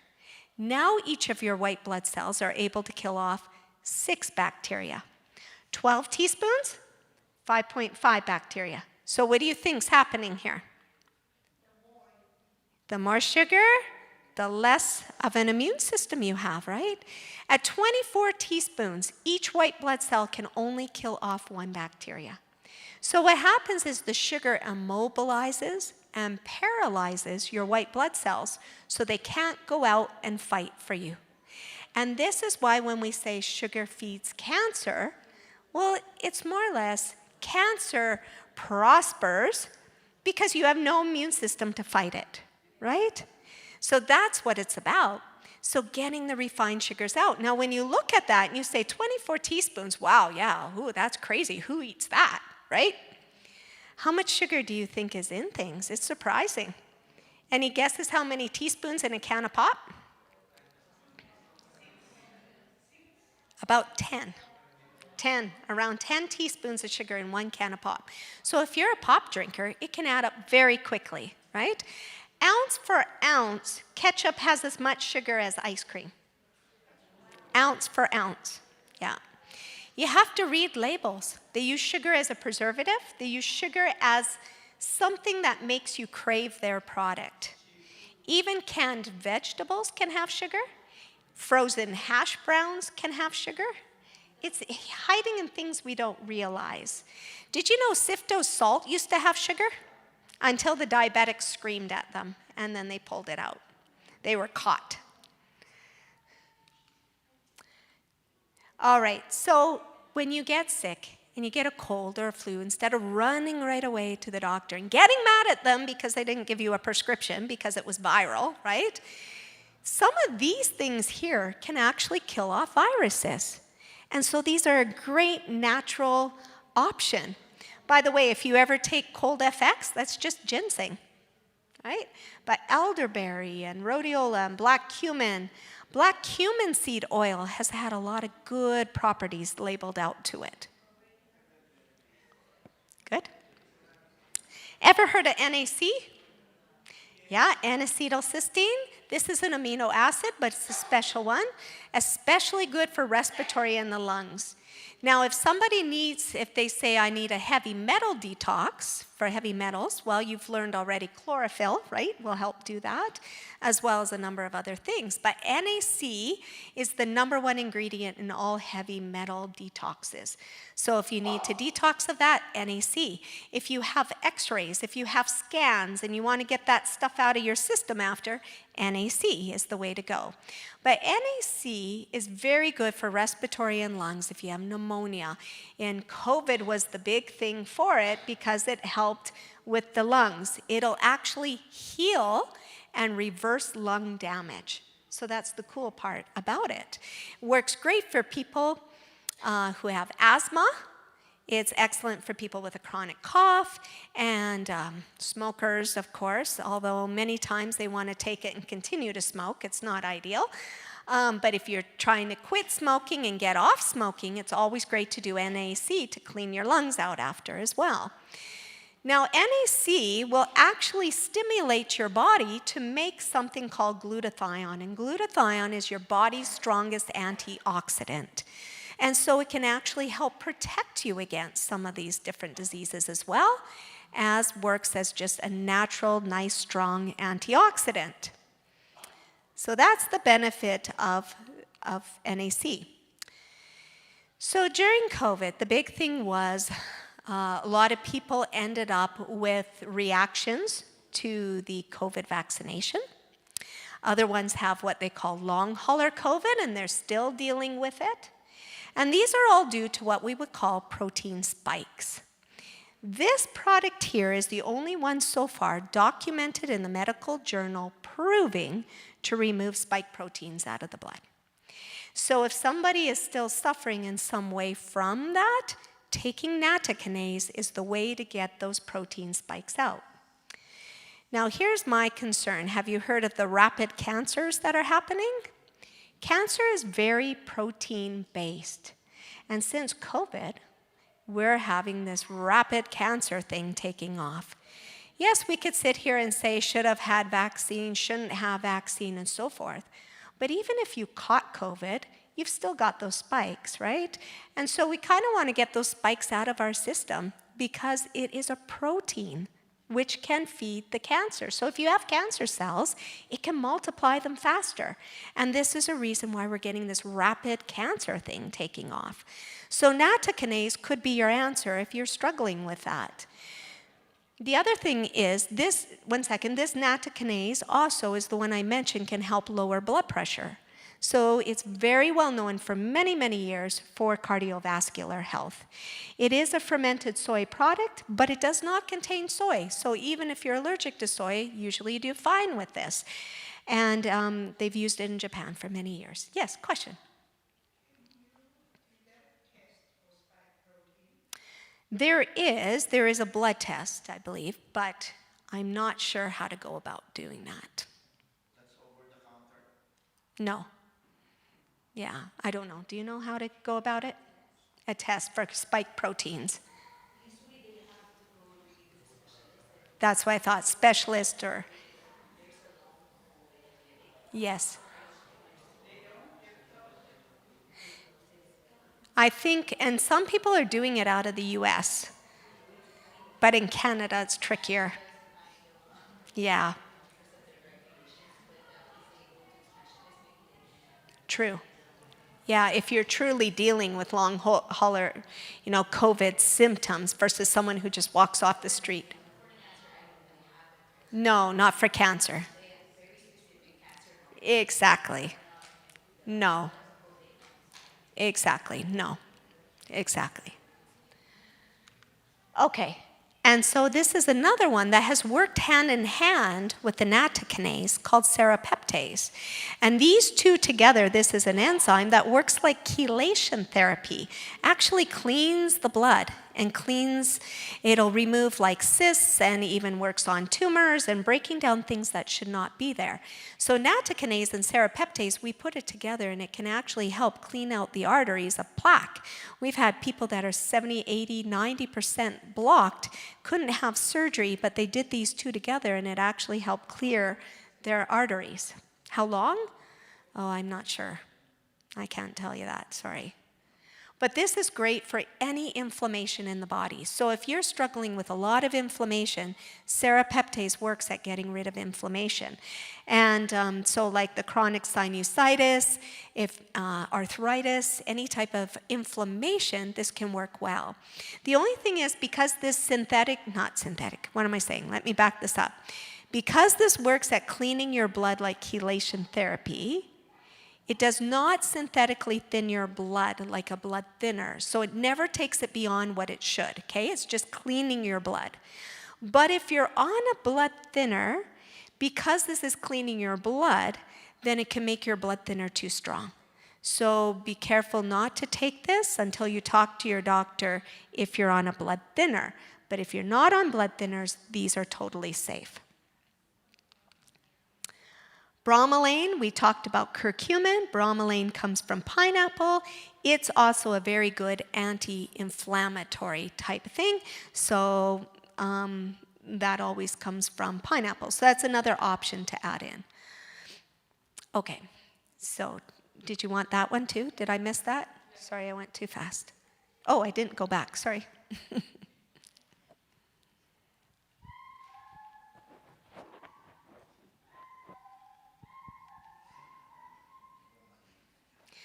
And it's also, look, yeah, okay, no. Everyone got that? Okay, let's go on. Okay, so you have a paper that talks about hydrotherapy, little treatments, right? So what is the purpose of hydrotherapy? It can work with water, steam, or ice. Hydrotherapy is the most powerful, non-poisonous means of quickly moving, nourishing, healing blood in and out of the diseased body part. It works like a pump. It's been used for years, the Babylonians, the Egyptians, Romans, so forth. Even well known for the Spanish flu in 1918. This is how it works. Basically, the heat causes the enlargement of the vessels, and it can increase as much as 40% to enlarge or dilate. It'll pull deep congestion and impurities to the surface, then enters the bloodstream, relieving internal congestion of the organs and surrounding tissue. Then you do the cold, so one dilates, the cold constricts. And so when you're going back and forth, you've got that pumping action, right? Whoops. So the cold constricts it, squeezes all that blood-loaded disease and waste to the internal organs of cleaning, such as your liver, your kidneys, and so forth. And so you end up with that pumping effect. Now you have to be wise when you are doing the hot and cold because they do two different things. So heat will increase blood flow, decrease muscle spasms and pain and stiffness and arthritis, whereas the cold will decrease blood flow, decrease muscle spasm and pain, and increase stiffness and arthritis. So you have to be wise what you're doing, right? If you sprain your foot, you're not going to put heat on it right away. You're going to put cold on it, right? To try to bring down the inflammation. But the neat thing is, in general, if you can do a foot soak of going between hot and cold, your feet are the pump to the heart. A lot of times when we're standing, when we're sitting, gravity happens and we end up with swollen ankles or all the blood can pool more there, right? When you're going hot and cold, it's pumping it and it's pumping it back up. The heating compress is an application, first of all, a lot of times when we think, how many of you had, when you were a kid growing up, did the wool sock around your neck or something like that, right? But what we didn't know is we should have a cold compress first, followed by the hot. We're not just that warm. So you apply a cold compress, cover it, and the initial cooling lasting about 5 minutes, now your body tries to warm that up so it improves circulation and brings the blood flow to that area so that it can purify that blood and bring healing to that area. And so you've got all these different wraps, which is on that paper that I gave you. And you can do for the chest, you could do the throat and joints and feet. Now, one of the ones on there, I think it's the very last one on the second side of that page, is the foot one. Do you see that one? Is it there? Is it on the first page? First page. Second page? What's on the bottom of the foot one? Nothing? So it's the first one. Is it okay? It should say about a sock. Does it talk about socks? The feet come. Okay, so that's on the first. Okay. Number 6. Yes? Okay, number 6. So what you do with this is you try to find 100% cotton socks if you can. You put it under cold water, really cold water, okay? You wring it out. Put that on your foot. It's going to be cold. But have a bread bag, some kind of plastic bread bag ready. Put it on right away, and then a wool sock on it right away. As soon as you do that, you're comfortable warm. Okay, so the initial cold sock, it's cold, but a bread bag and then a wool sock. Do it to the other foot as well, and then go to bed. If you can sleep all night with it, great. If you wake up halfway through the night and it's driving you crazy, then take it off. But you will be surprised how well it works. If you have any edema, any inflammation around your ankles and such, it gets rid of it. When I did this at, again, that sanitarium in the US, the first night for homework, what I gave all my students was this. They had to go and do this and go to bed. And in the morning, this one lady literally woke everyone up, went running around, knocking on the doors and showing everyone her ankles. She hadn't seen her ankles in 10 years, and it did it overnight like that. So it works amazing. If you have sore feet from standing a lot, standing all day or walking or hiking, you do that, and in the morning your feet are brand new. It works tremendous. Okay, keep in mind on those papers when it talks about the hot and cold, right? Hot up to a certain temperature, cold a certain temperature. Go by those guidelines. I have seen things not good. I did a workshop like this, and I was at potluck lunch, and this lady sat beside me, and she could hardly eat. She could hardly move. And I said to her, I said, oh, are you in pain? And she showed me, she pulled down her sleeve, and she had third-degree burns. And she had them on her arms, on her back. I said, what happened? She says, I just came back from a lifestyle center in the US, and we did hydrotherapy. And I was like, that is not hydrotherapy. And she says, well, they told me to go in the shower and turn it as hot as I could stand it. So I stood there and just stood it as long as I could because I wanted to get well. So I just did it as hot as I could handle it. And then I went as cold as I could handle it. And then I went back to the hot. And she did this until she had third-degree burns. So do be very careful. Let me tell you this. When you do it nice and warm, you know what a nice warm shower feels like a hot tub, right? Okay, that's plenty good. Now when you turn it cold, it doesn't have to be ice cold either. When you're coming from that warm temperature to cool, room temperature even, that's cold, right? You do too cold, it can shock your body, and you could give yourself a heart attack if you're on the verge of having one. Right? So you need to be wise about it. Just be gentle with it. But doing that kind of a shower 3 times back and forth is going to boost your immune system that you won't catch colds all the time. Okay, so we know there's a good purpose and place of hot tubs. I won't spend a lot of time on these just because I've been talking a long time and you must be getting tired of hearing my voice. So this is infrared sauna. Anyone have one of those? Fabulous. It's very good. It's basically inducing a fever treatment, inducing a fever, so that it boosts your immune system. It will actually go 2 to 3 inches. The far infrared penetrates 2 to 3 inches. So it actually goes to the layer of fat and helps to dissolve it and get rid of those toxins that are stored in the fat as well. But because it induces that fever, it eliminates viruses and attacks those foreign agents. Interesting enough, it'll provide the same as exercising. Your heart will get the same workout and your body will perspire the same in 20 to 30 minutes in the sauna as if you did an 8-kilometer run. Wow, eh? So that's quite something. So very good for the immune system. And if this interests you, don't buy them brand new.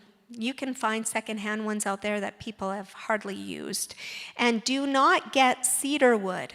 Cedar wood causes respiratory issues. Never use cedar wood for that. Hippocrates says, give me the power to create a fever and I will heal any disease. Right?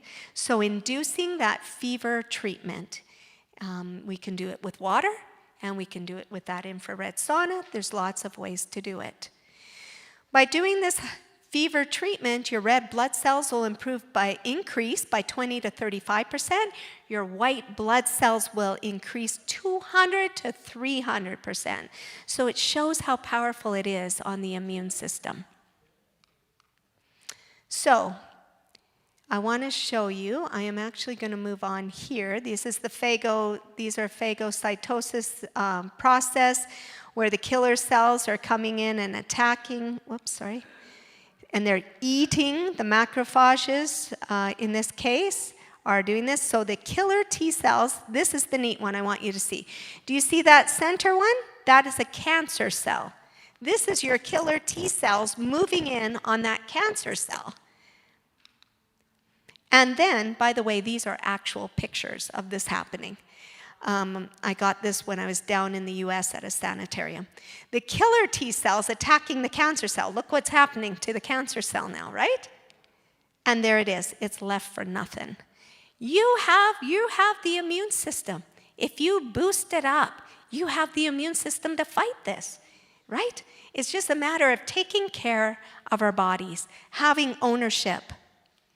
So prevention, interesting enough, if you look at the Cancer Society's recommendations, and if you were to compare it to the Heart Association, isn't this interesting? They're the same. So as we start to teach this stuff, you know, I could give you a whole lecture on diabetes. I can give you a whole other one on heart disease. I can give you another one. I start to teach you the same things, the same foods, the same exercise, the same everything that you see here on these banners, the same thing. And people go, well, you sound like the one-all cure-all. It really much is, isn't it? Giving your body what it needs and refraining from giving it things that destroy it, right? And it's all laid out for us in a very simple way. Factors for each disease can be reversed. Right? 5 of the top 10 killers are directly related to diet. So we have control of this, don't we? Modification of the diet can contribute to prevention and control. The underlying factors in the majority of diseases and death is diet and lifestyle. If it's the majority of it, who has control of diet and lifestyle? We do. So that's the good news. We talked about this already. I just wanted to hit on cancer a little more. We talked about the greens and the chlorophyll, which is really important. But now a lot of times when people get into cancer, they get into doing a lot of cleansing. I just want to warn you to be careful of that. It's really important to keep your calories up, to keep your appetite up. When you've been diagnosed with cancer, your appetite goes down. You get discouraged. And then depending on your treatments and how you feel from the cancer, you're sick, you don't feel like eating. One of the things I will always remember when I was doing my PhD is I did my elective courses on cancer. My dissertation was on B17 Laetrile because I knew cancer was just going to keep going. But here's the interesting thing. 50% of all cancer deaths, they did not die of the cancer. They died of starvation. 50%. So have you ever heard starve cancer out? You don't starve cancer out in the way of cutting back on our foods. You starve it out by choosing the right foods that cancer can't grow on, right? So you need to keep your nutrients up. It's really important. So please be careful of that. And we get into all this detoxing. Your body's trying to heal. And detox takes a lot of energy. So suddenly you're detoxing your liver and you're detoxing this and you're detoxing that. Just eat really well and your body will detox. You don't need to take 100 different things to detox because now the body's focus is detoxing. It needs to heal, right? So be really wise. If you've got cancer or you know someone who is, work with someone who can help you through it correctly and not get caught up in a lot of this. So Laetrile is B17. A lot of people use apricot kernels for that. It is found in over 1,100 different plant foods. A vegetarian diet will help prevent and reverse cancer for this one reason alone. Question?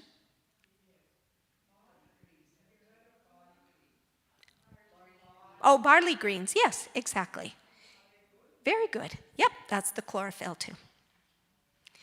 Did you know the longest living people on earth are the Hunzas?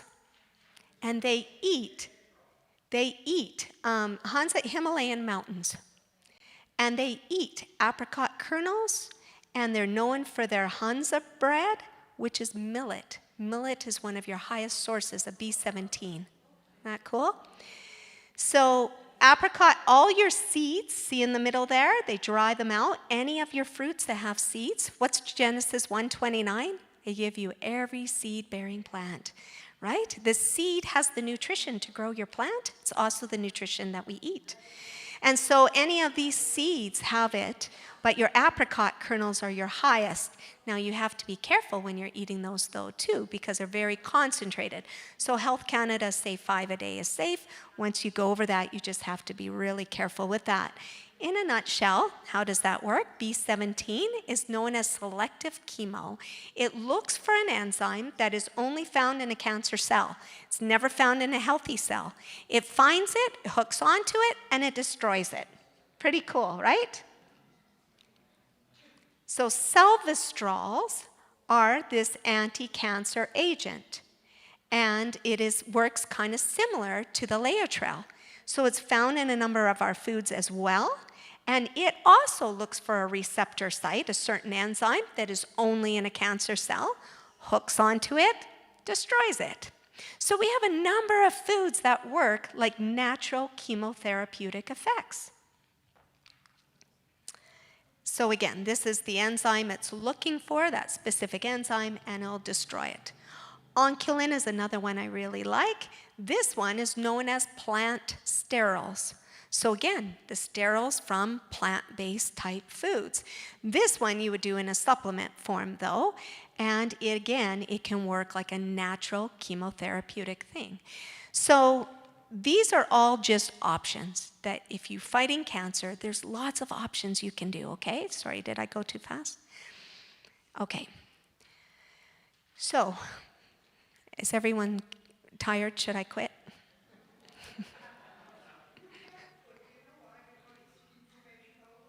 That's right. It starts to be too much, right? So you just have to pick and choose what stands out to you. But I promised you I would talk on vitamin D, right? So I just want to quickly tell you that. When it comes to a reference range, if you were to have your blood tested, the reference range is 125 to 250. Ideal, I got that mixed up again. You can tell I'm getting tired too. 75 to 250, right, is the reference range. That's a huge range, right? Ideal is between the 125 and 250. We actually want to be in the upper 2/3 of vitamin D. 1 of 3 individuals in US or Canada will die of cancer. Much can be completely avoidable. Vitamin D plays a huge role in immune system, right? Your vitamin D, let's say, remember, what's the range? I want you to remember that, 75 to 250, right? Ideal is 125 to 250. So if you look at this, breast cancer, D level of 85, is that a normal range, 85? Yes, but it's not in the ideal, right? But it's a normal, 30% prevention. If you're 125, you have an 83% prevention. Wow, right? Second one, type 1 diabetes, D level of 90, 25% prevention. D level of 130, up to 66%. Children, insufficient sunshine, children who take vitamin D supplement have an 80% less chance of getting diabetes. Wow, right? So vitamin D plays a huge role on immune system. Hip fractures or all fractures, same idea, 97.5. As soon as you get up into the 100 category, it jumps up to 50% prevention. Heart attacks, especially men, vitamin D can help prevent. So all cancers, D level of at least 95, we have at least a 35% prevention. So when you get sick or you have a cold or whatever, sometimes just taking vitamin D, a little extra vitamin D can help. Look at this. A well-known researcher has said the power of having high levels of vitamin D in the blood prevent cancer is greater than the power of cigarette smoking to cause cancer. So it's very powerful, right? So vitamin D. All right. So how much should we take is the question. Used to be 1,000 IUs daily, medically. Now they say 2,000 IUs daily, correct? I kind of go a little higher than that. I usually try to say about 5,000 is a good one, right? And in the winter, and especially if you're sick, you can go a little bit more. But like 2,000 to 5,000 is a good range to be in. If you suffer depression or anxiety, the higher is good. If you have cancer, definitely higher as well. Sorry? Did someone have a question? On your location, where you live, yes. Sorry, good point. What I'm suggesting is for here. So we're in sunny Alberta, aren't we? But there's something called USB rays, and that's the way we get our vitamin D. The USB rays are not available except for July to September. That's when we get vitamin D. All the rest of the year, we get sunshine, but we don't get vitamin D. So that's why we need vitamin D here especially. And if you need more, you go to Yuma, Arizona. It's the highest for vitamin D and sunshine in the world. And there's 2 forms of vitamin D. Have you heard that before? D2 is usually your plant-based, D3 animal-based. But in saying that, now we have plant-based vitamin 3 as well, usually coming from mushrooms. But D3 will convert in the body 500 times faster than D2. So D3 is the way to go. And yeah, we need to be wise. Sunshine is good, right? But don't go out there and get burnt either, because then we have other issues. And we know that it helps with pain, lots of good uses. And we did about the serotonin and stuff yesterday. Okay, one more thing. Do you see that one paper that you got last night that's attached to the quiz? And that is the body temperature test. I forgot to mention this last night. So yesterday we talked about adrenal glands and stress and how it's related to thyroid. But that body temperature test is actually the most accurate way to find out if you have an underactive or overactive thyroid. Okay? And so you would put your thermometer by your bed, and as soon as you wake up in the morning, take it and put it under your arm and test your body temperature. If you get up to the washroom and come back, your temperature will change. So you have to have it by your bedstand. As soon as you wake up, grab it, put it under your arm. Do it a few times in a row for a few days in a row. and then get that average. And that should be able to determine your body temperature to let you know if you have an under or overactive thyroid. Does that make sense? Okay. Questions? Is that what I'm doing now?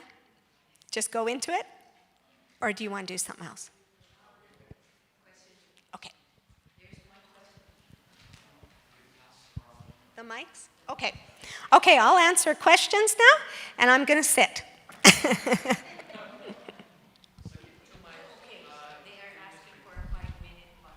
Oh, good plan. Take a break. Stretch, go to the washroom, get some water.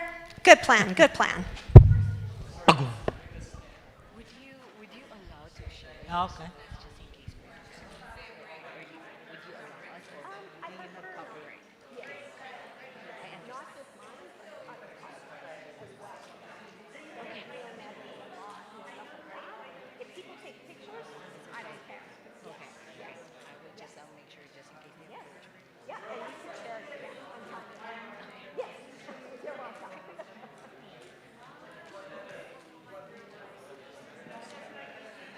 Do you have a minute, sister?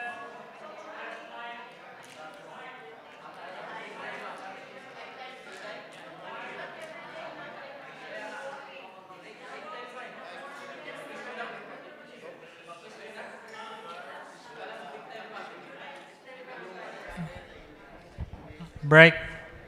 Break time for 1 minute. Okay, for question and answer, starts here.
my biggest mistake.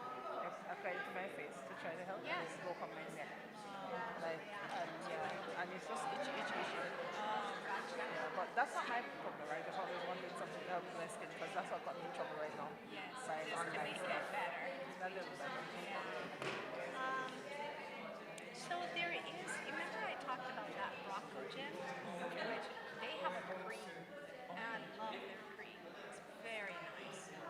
Rockogen face cream. Bacogen. Yeah, For it later. Do you sell most of these things at your? I do.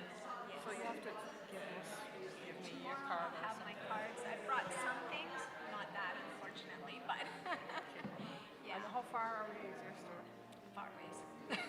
Alberta? I'm about 3 hours away. Yes, I'm west of Red Deer. I'm west of Sylvan Lake. What's the area? Eckville. Oh, okay. Yeah. Yeah. So they're in Red Deer. Oh, really? Okay. Yeah. So, but then, I mean, we can order it and it can be shipped. Yes. Oh, absolutely. I mail all the time stuff. So. Yeah. Can we do it tomorrow again? It starts at 10. Until, Or 1. okay. Something like that. Yeah. Bacogen cream. Yes. Do you have that? I didn't bring that. No, but you, Oh, you yeah. sell it? Yeah. Oh. Yeah, for sure. Okay. It's a So I nice can one. order it from you. Sure. Yeah. Yeah. It's a good one, I would say. And you said, you mentioned a vitamin yesterday, I wrote it down for menopause. I completely lost my hair. B6. Oh, for the hair. There is a new supplement for menopause, specifically for hair. Okay. I forget what it's called. You but have that too? It's brand new. Yeah, I did bring it. But I mean, we can, message each other. I can show you pictures of it, the prices, and then you can decide from there. 5 months ago, my hair was on my shoulder. Oh, wow, And really? then I did my blood test and everything, Yeah. and my estrogen is almost non-existent. Really? Wow. Okay, then. Yeah. It was like rapid. Okay, brothers and sisters, those who are outside, I think our break is up. So while waiting for others to come inside, I would just like to make some announcements. So for tomorrow, for the cooking demonstration, those who are interested to join us, then you have to be here sharply at 10 a.m. Okay? For those who are volunteers who will assist us, some women, we expect that you will be here at 8 a.m. because we need to prepare, of course, the ingredients. Okay, this is not, this is just voluntary. Okay, we understand if you cannot make it. And a very special, this one is just recent announcement. After the cooking demonstration, there will be a free haircut. Just haircut, no colors, no highlights, no balayage, okay? No ribbon. Just haircut, free haircut to be given by Pastor Lee and my husband Reynold. So wow. be here it's 2 to 4 p.m. And Dr. Darlene also and the husband, they are going to promote their products, and they will be selling on the side the books because she has a lot of nutrition books if you like. And also I believe you have the supplements, some of the supplements that you're talking about. So do you prefer cash or you have your debit? Oh, so cash, e-transfer, or checks? And no debit cards. No debit. I think they don't have that merchants.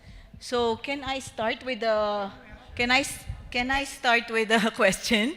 Yes. So there was a question online regarding the use of compression stockings for the peripheral vascular disease of pedal edema. Would you recommend? Okay, yeah, that can work as well, for sure, of course. I don't know what else to say about that, definitely, but I would still certainly try the hot and cold and the that sock compress and see how that goes as well. Castor oil, you can rub castor oil on, and that can also help to move things, to move the lymph in that. So Okay. that can be helpful. Where do you rub it, you're saying? Rub it on your legs. feet, On your legs. on your legs, okay, and then wrap it with anything. You can, if you want to go to bed that night with it. Yes, you can, even just putting you can wrap it with something just so it doesn't smear all off. That's right, yes. But yeah. Okay. This one is a little bit scientific though, Oh, for great. just my. Well, sorry. then you can answer it. No, because I'm curious about the vitamin B17. I've heard a Oh, lot yes. of that because there are, I don't know whether Yes. there has been evidence in terms of randomized control trials, because I've heard that cancer actually the source, the ultimate etiology or the cause is just deficiency in vitamin B17. So can you comment Oh. on that? If there's any study with the A RCT? deficiency in B17? Yes, that's what Oh. I've heard, that if you're deficient in Interesting. B17, then Yes. you're prone to have cancers. Cancer. But I'm not sure Ah. if that has been proven.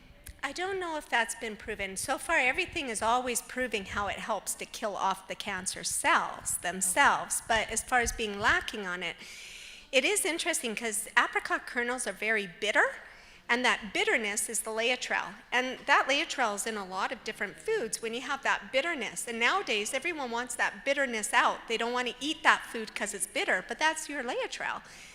But I have people who eat apricot kernels, and they'll eat a couple and they'll say, oh, that's so bitter, I can't do it. And I have others that actually crave it and eat it like popcorn. And so I kind of wonder in that case, I'm like, wow, they must need it if they're craving it to that extent. And they don't even notice the bitterness. But I don't know, honestly, if there's studies proving that we're lacking it. But I would say especially people who aren't, those who eat a plant-based diet must, they're going to get much higher B17 than someone, let's say, that does more of a carnivore diet, for sure. There's one mic there. Okay. Hi, Darlene. Hi. I have a hiatal hernia, Okay. and I was given pantoprazole. Yes. And you know what? I started taking it for 1 week. Yes. After a week, I thought, I was taking it, and I thought, you know what? I'm not even going to take it. I don't want to be, that addicted to it. And so one day, you know what? I stopped taking it for 1 week. I came home, and I just sat down, and this fire just came rushing up, and I couldn't swallow. And I ended up at the hospital. So you know how you say that we probably have, they say we have too much acid, but we don't have enough. My son's got acid reflux. I've got hiatal hernia. I cannot swallow when I eat beans or chickpeas, or I'm thinking it might be an allergy, because I couldn't swallow. But I also have a hiatal hernia. What would you suggest I take instead of the pantoprazole? And for my son who's got acid reflux, would you? Yes.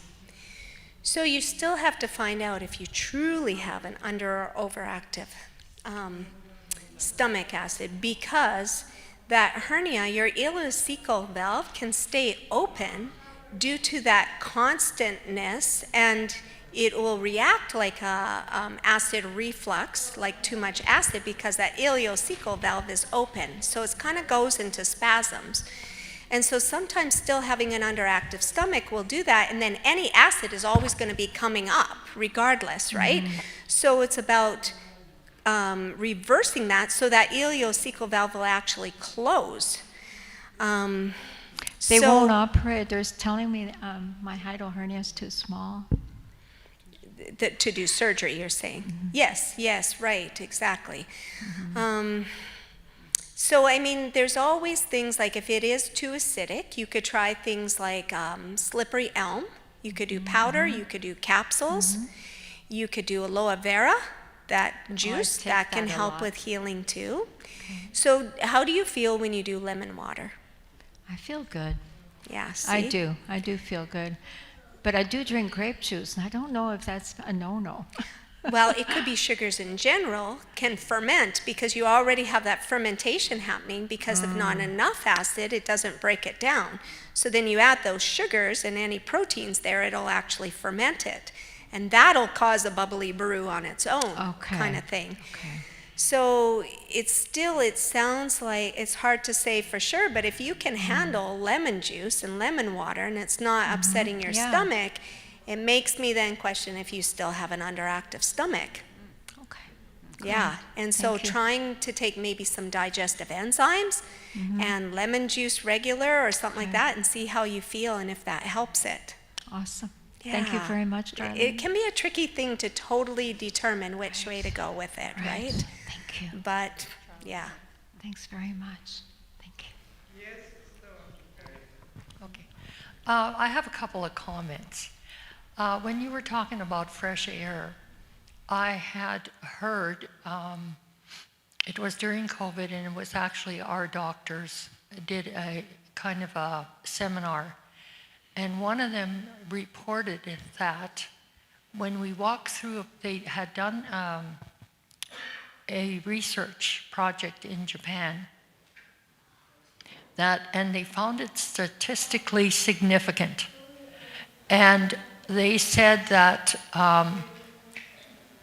when they did this study, that people who spent time in forests were actually improving their immune system because trees and foliage give off what they call aromatic phytides. And I thought that was just marvelous. And I've also heard that if you walk by bodies of water and there happens to be a wind, it whips up the waves and there's more oxygen around bodies of water. The ions. Yeah, so that's the one comment I wanted to make. Now the other one is a cousin of my husband's. He shared with me a researcher of the microbiome. That's what she called our gut. Yeah. And they are finding some amazing things about our gut. And when I listened to, her name is Dr. Erika Sonnenberg, if anybody ever wants to listen to her. Apparently, not just the digestive processes of our gut is also, there's a gut-brain connection, and apparently a good amount of our serotonin is made in the gut. But not only that, she said that it is very important for the support of our immune system. Right. And she said that when we eat fiber, now fiber has no calories in it. Right. In our diet. Yeah. And when we eat fiber, the bacteria that is in our gut feeds on the fiber. That's their food. That's right. And from eating that food, they make, certain compounds and certain things that support our immune system. And it was so interesting. She even showed these compounds. They were all different squigglies and stuff. And she said, we don't even know what they do, but we know they support the immune system. Pretty neat. So I was thinking, okay, animal products do not have fiber in them. That's right. There's not a single stitch of fiber in an animal product. That's right. Yeah. So if we have a plant-based diet, we are actually helping our immune system. That's right. Correct. Yeah. Very Now much. I have a question. Okay.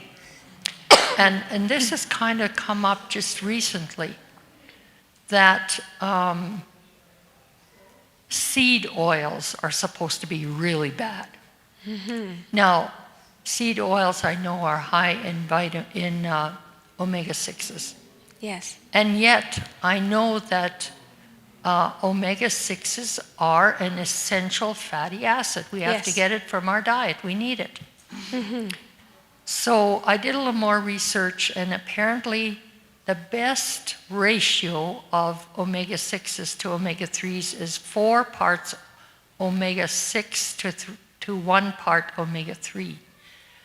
And you shouldn't get more than 4 parts to 1 part of 4 parts omega-6s. Right. And I did a little, because apparently too much omega-6s do cause problems. Yes. Do you know, can you clarify that? Well, definitely too much 6 can cause problems, especially if you have cancer, I know. It will rapidly grow the tumors. So if somebody has cancer, I try to pull them way down on their omega-6s. Omega-6 does play a role. Like, I mean, if you think of primrose oil, a lot of women who have menopause do primrose oil, and that's more omega-6. I think the issue with a lot of seed oils, in my opinion, yes, it can push the omega-6 very high, because when you're in a liquid form, right, you saw the flaxseed oil versus ground flaxseed. It's very high once it's in an oil form, and if we're already getting omega-6 from a number of our other foods, it could certainly push it up high and fast. But I think the worst part about the seed oils would be how they're processed. So if you're going for a cold pressed seed oil, pumpkin seed oil, for example, has some tremendous benefits for prostate health, for bladder control. Pumpkin seed oil is incredibly good for that. So that's cold pressed oil form, that's good. As soon as you start to cook with it, or they process it to a point that it can be cooked with, it can be detrimental. Yes. So I would say, I don't know if I know more than that at this point. I need to research it more, because I'm trying to figure out myself where they're coming from. Suddenly all seed oils are bad, and we know the benefits of seeds and seed oils in a raw form. I think maybe it's because they are warming it. That's why. right, exactly. The processing part of it could be an issue, right? And Yes. you think of a lot of snack foods that use seed oils. Those are not good seed oils, Exactly. right? Yeah. I think that's Next. I have a question about copper vessels. So I've been reading a lot recently on, that water was always stored in copper previously.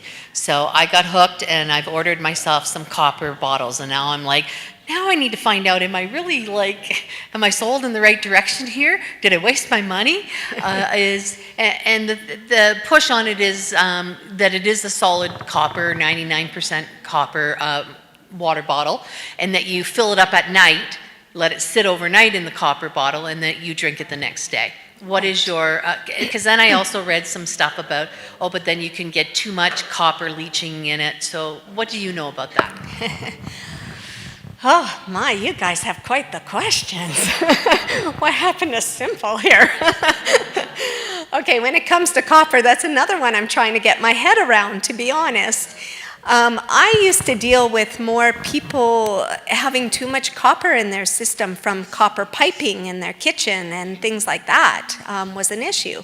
Like you say, now copper's become this big thing, and people are taking colloidal copper and taking it in a liquid form. I don't sell it. I don't recommend it, just because I'm not comfortable enough with it at this point. If somebody asks for it and insists they want it, I'll order it in for them. But I'm not comfortable to say to someone, you need to take copper, because I do have that feeling of the risk of heavy metal, like too heavy, right? I know the properties of colloidal silver. I feel good with that. The copper, I'm not totally convinced on yet. During COVID, we pushed a lot of zinc, everyone to take zinc. If you take a lot of zinc, it can deplete your copper. So taking a milligram or two of copper along with zinc is one thing. To be taking teaspoons or tablespoons of copper is another thing. I don't know, copper helps iron to be absorbed, so a lot of people who are anemic, taking a little bit of copper can help as well. The question is how much, and for each person, how much until it becomes, not good for them. Exactly. No, exactly. So it's very small. Yeah, which would be better, but it depends how much water you drink too, because if people were having an issue with copper piping just from getting water from there and had too much copper, it could be similar. I think it depends on the person. I don't know if, that was probably zero helpful, but yeah. Yes. I have this mass inside my neck, and the doctor in the Philippines told me that it's hypo. Okay. And then I had a consultation here, and the doctor said I don't have to remove it because it will be cancerous when I'm already dead, because it's slow pace. Yes. Cancer. But is there a way where I could reverse get rid this, of it? or like a natural way? Yes. So thyroid nodules can be very common, and they do say that a number of people, when they do autopsies, they've had them and no one knew it until they were dead.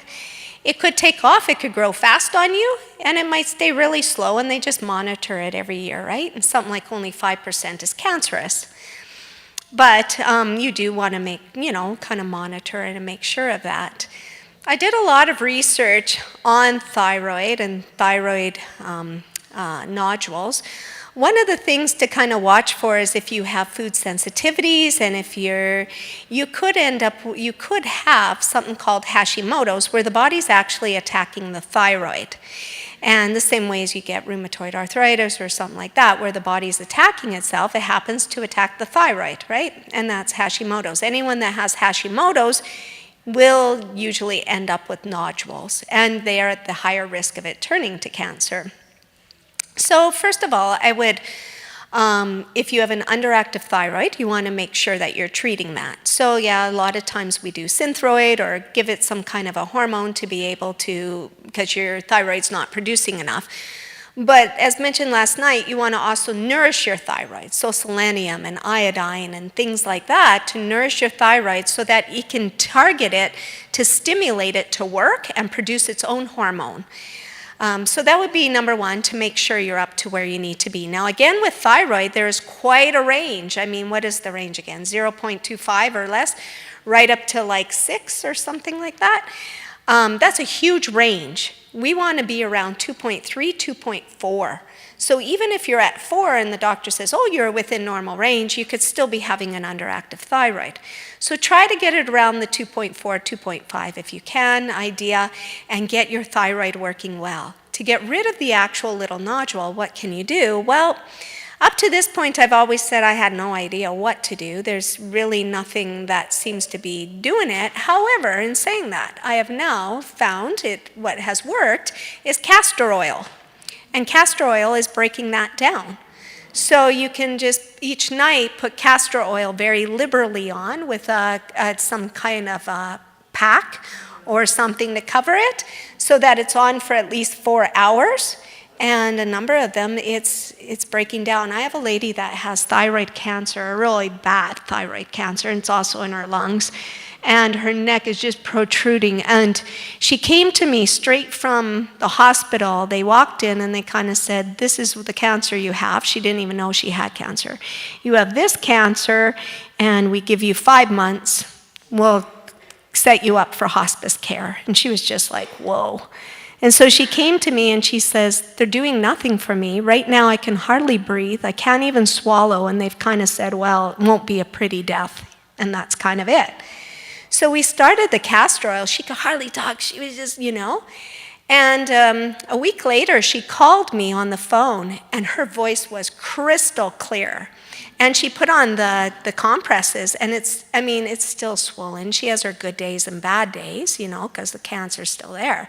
But it just took the pressure right off and took it down. So I've seen it work, though, for the nodules as well. So it's definitely worth trying, for sure. Won't hurt you. It's also good for your engine oil. It helps to stop leaks. Castor oil? Oh, okay then. Good to know. Yes. Yes, sir.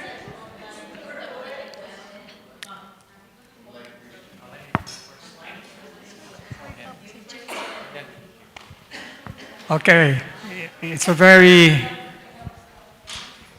Oh, 1 second. All right. Okay. It was a very lively discussion regarding health issues. My concern now is the rest as part of the discussion as well. This morning. And the thing that I want to point out is about insomnia. Because a lot of people nowadays have experiencing lack of sleep. Mm-hmm. Perhaps because of the jobs, work-related, and at the same time, raising kids. Yes.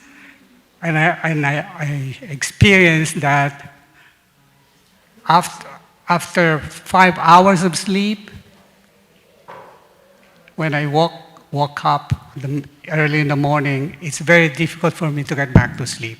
Yes. I asked some of my friends, mostly male, the same thing. Yes. The same thing. Mm-hmm.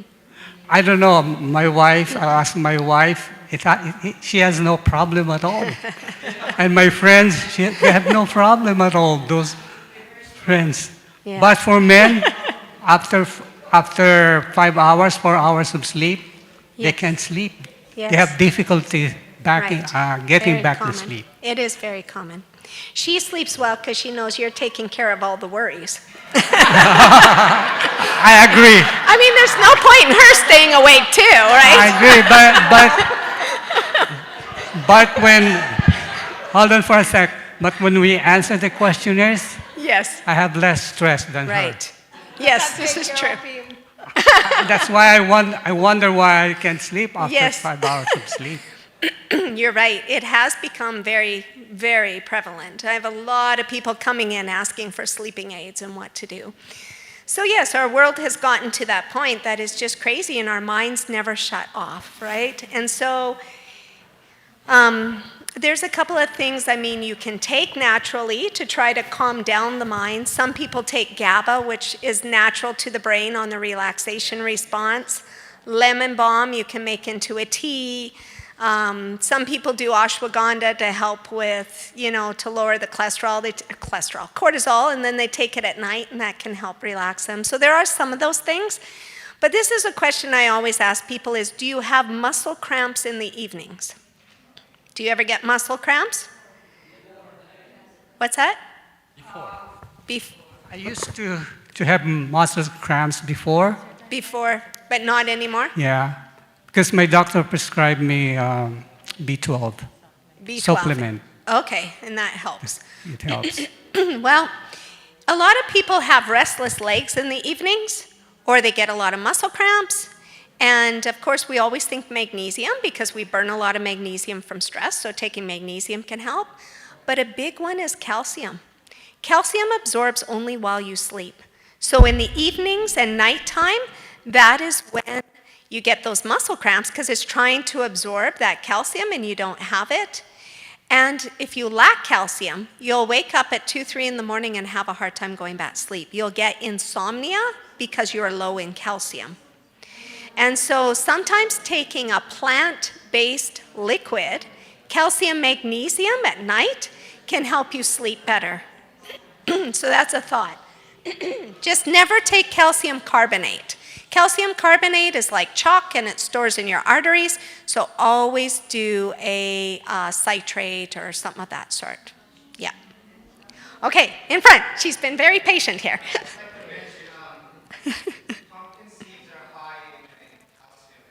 Yeah, that's right. Oh, a lot of our seeds, almonds, yeah. True. Hello. There we are. Okay, this one are online questions. There are two. Those are hard ones. So, can you give references for the natural anti-cancer treatment that you mentioned a while ago? I think they're asking for references. So Where like did you get those? on to do with like the onculin and some Yes, of those I think so, the ones? onculin Okay. and The best other is if you want, you can email me because I don't know them off the top of my head, but I can certainly send you some information. So if you want to email me, my email is Total Health in Eckville. So ECKVILLE. That's the town I'm in. So Total Health in Eckville @gmail.com. And if you think of other questions or whatever, just email me and I'll do my best to respond to you. So hopefully I can send, that. Yes. Okay, second one. Can you get benign intracranial hypertension from vitamin D overdose? Have you heard of that? You tell me, can you? I haven't heard of exact studies, but we know that if you're over supplementing because of the vitamin D, you said that and then you said that you are advising around 3,000 to 5,000 IU per day. But if you're also having hypervitaminosis D, you can also have other toxicity. And one of those, the most common, is hypercalcemia. Yes. And hypercalcemia has neurological that maybe can mimic benign intracranial hypertension. I'm just, Yes. I'm just thinking about that line, but For sure. I haven't heard myself about a study about benign intracranial hypertension. No, and I can't say Causing that by too I much have enough. vitamin Ds. And definitely, too much vitamin D can be an issue for some people, but the highest majority in our part of the country is the opposite. But I mean, of course, it can happen. I've taken some courses from the top-notch doctors in the US that have studied specifically vitamin D. The one doctor tells me, not that I'm recommending this, okay, he'll take 150,000 IUs when he doesn't feel well. And that next day he's good again. If he travels and he's feeling something strange, he will do that. And that just blew me away. And he's part of the team that studies deeply this vitamin D. So his whole point of saying this is 3,000 to 5,000 is a drop in the bucket. Like on average, they'll even say up to 10. He recommends easy 10 in the winter for sure, and people with cancer. But I mean, it's unfortunate here in Canada that we can't just have our blood tested for vitamin D. They opened it up and then they closed it again. And the majority of the people were just very low in vitamin D. But yeah, so I don't know what to say about that, to be honest. Yeah. Hi. Oh. Yeah, I get Charlie horses sometimes in the middle of the night, or even when I go to kneel and pray, all of a sudden I get this Charlie horse and I have to like... So definitely calcium, magnesium, vitamin D, those are what I would focus on, especially a plant-based liquid. So when you do a plant-based liquid, it's not stored in the body, it's like food and your body uses or loses it. And you mentioned to me one time too that it's important to take it at nighttime? Take it at night because calcium absorbs while you sleep. So it doesn't make sense to take it in the morning, always take it at night. Okay. Yeah.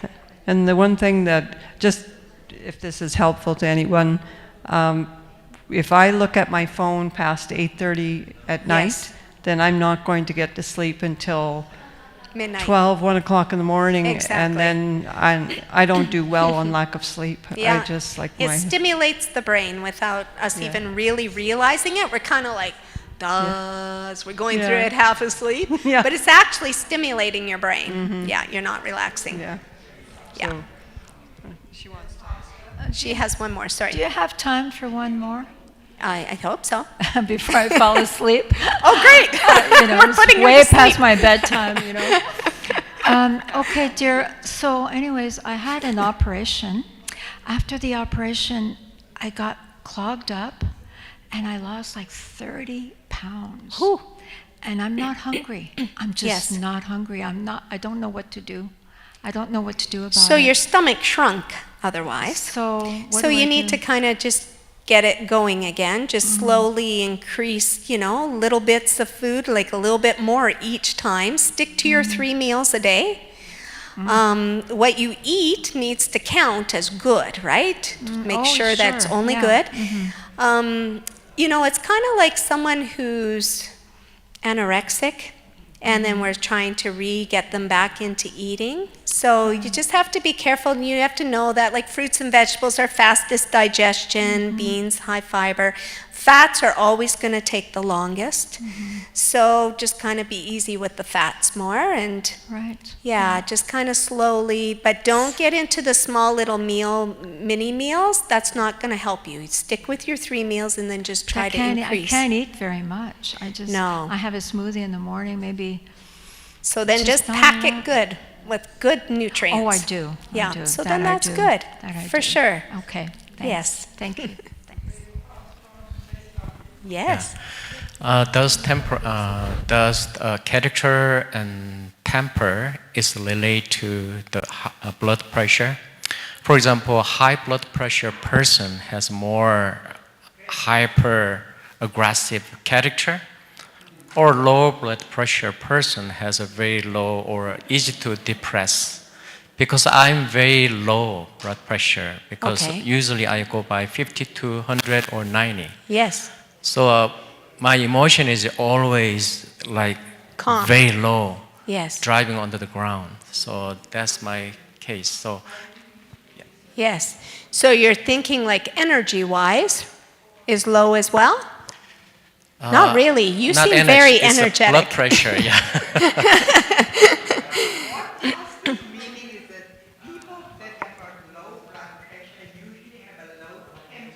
Yes, and those that have high can be High kind of blood. more aggressive. Is it related to it?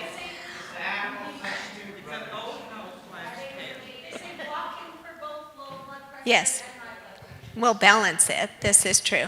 But as far as like personality goes and temperament, I don't know. I have a blood pressure like you. My blood pressure is very much like you, very low all the time. I don't know. Have we noticed that? Have you noticed that? Personality-wise, makes a difference with high and low blood pressure? No. Yes.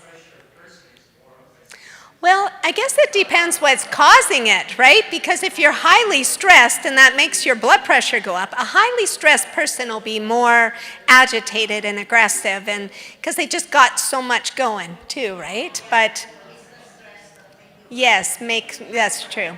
I would think maybe from that angle. Yes. Exactly. That's right. Exactly. Okay. Go ahead. We're just going to go right here once and then we'll come to you. Go ahead. Other online question. Yes. But this one I can relate regarding menopause. Oh, so yes. there are, one question is my own. Okay. What are your thoughts about eating tofu as Yes. a natural source of estrogen? And nowadays that HRT is very in demand, and our concerns, even as physician, that if you take too much HRT over time, the estrogen, right, then it increases your risk for breast cancer. That's right. If you eat more tofu, Yes. would you also have that same risk? No. No. So tofu is Why? what we would call phytoestrogens. Okay. So it gives you it'll actually help fight cancer, the phytoestrogens, right? And it gets rid of what we would call xenoestrogens. Xenoestrogens are your bad estrogens. And a lot of times those bad estrogens will come from like cleaning products, plastic water bottles, yeah. And what's that? The HRT, the replacement therapy now, like patches, estrogel. Yes, now those, yes, of course. Now you're giving yourself estrogen, right? And that's the risk of it being too high.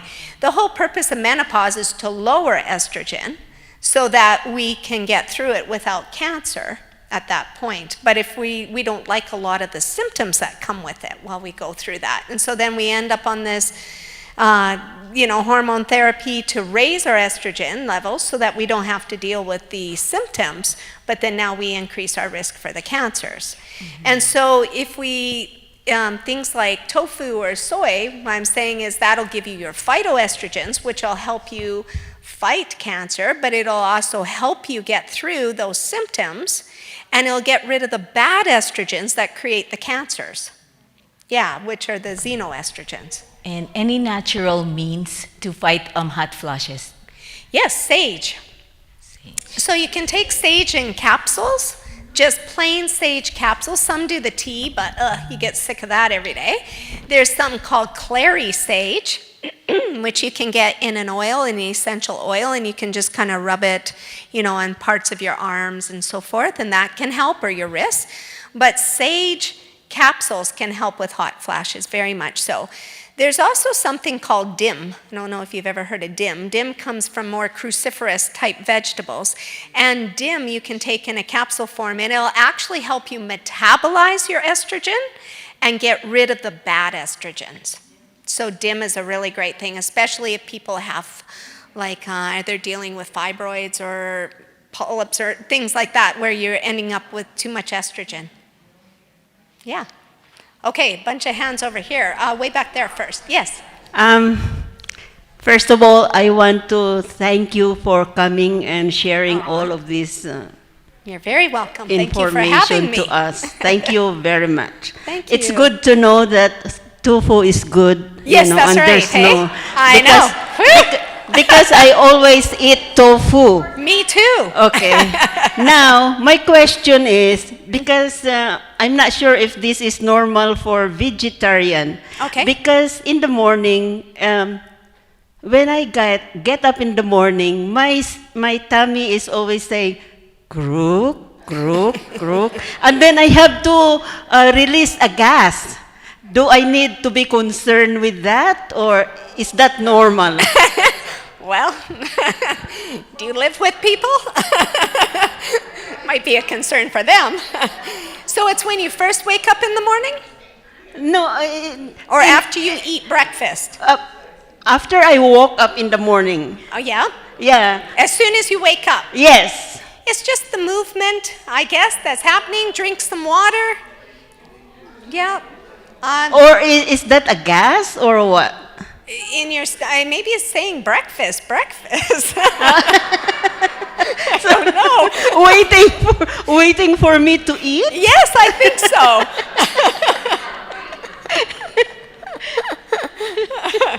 Drink your lemon water, see if that helps.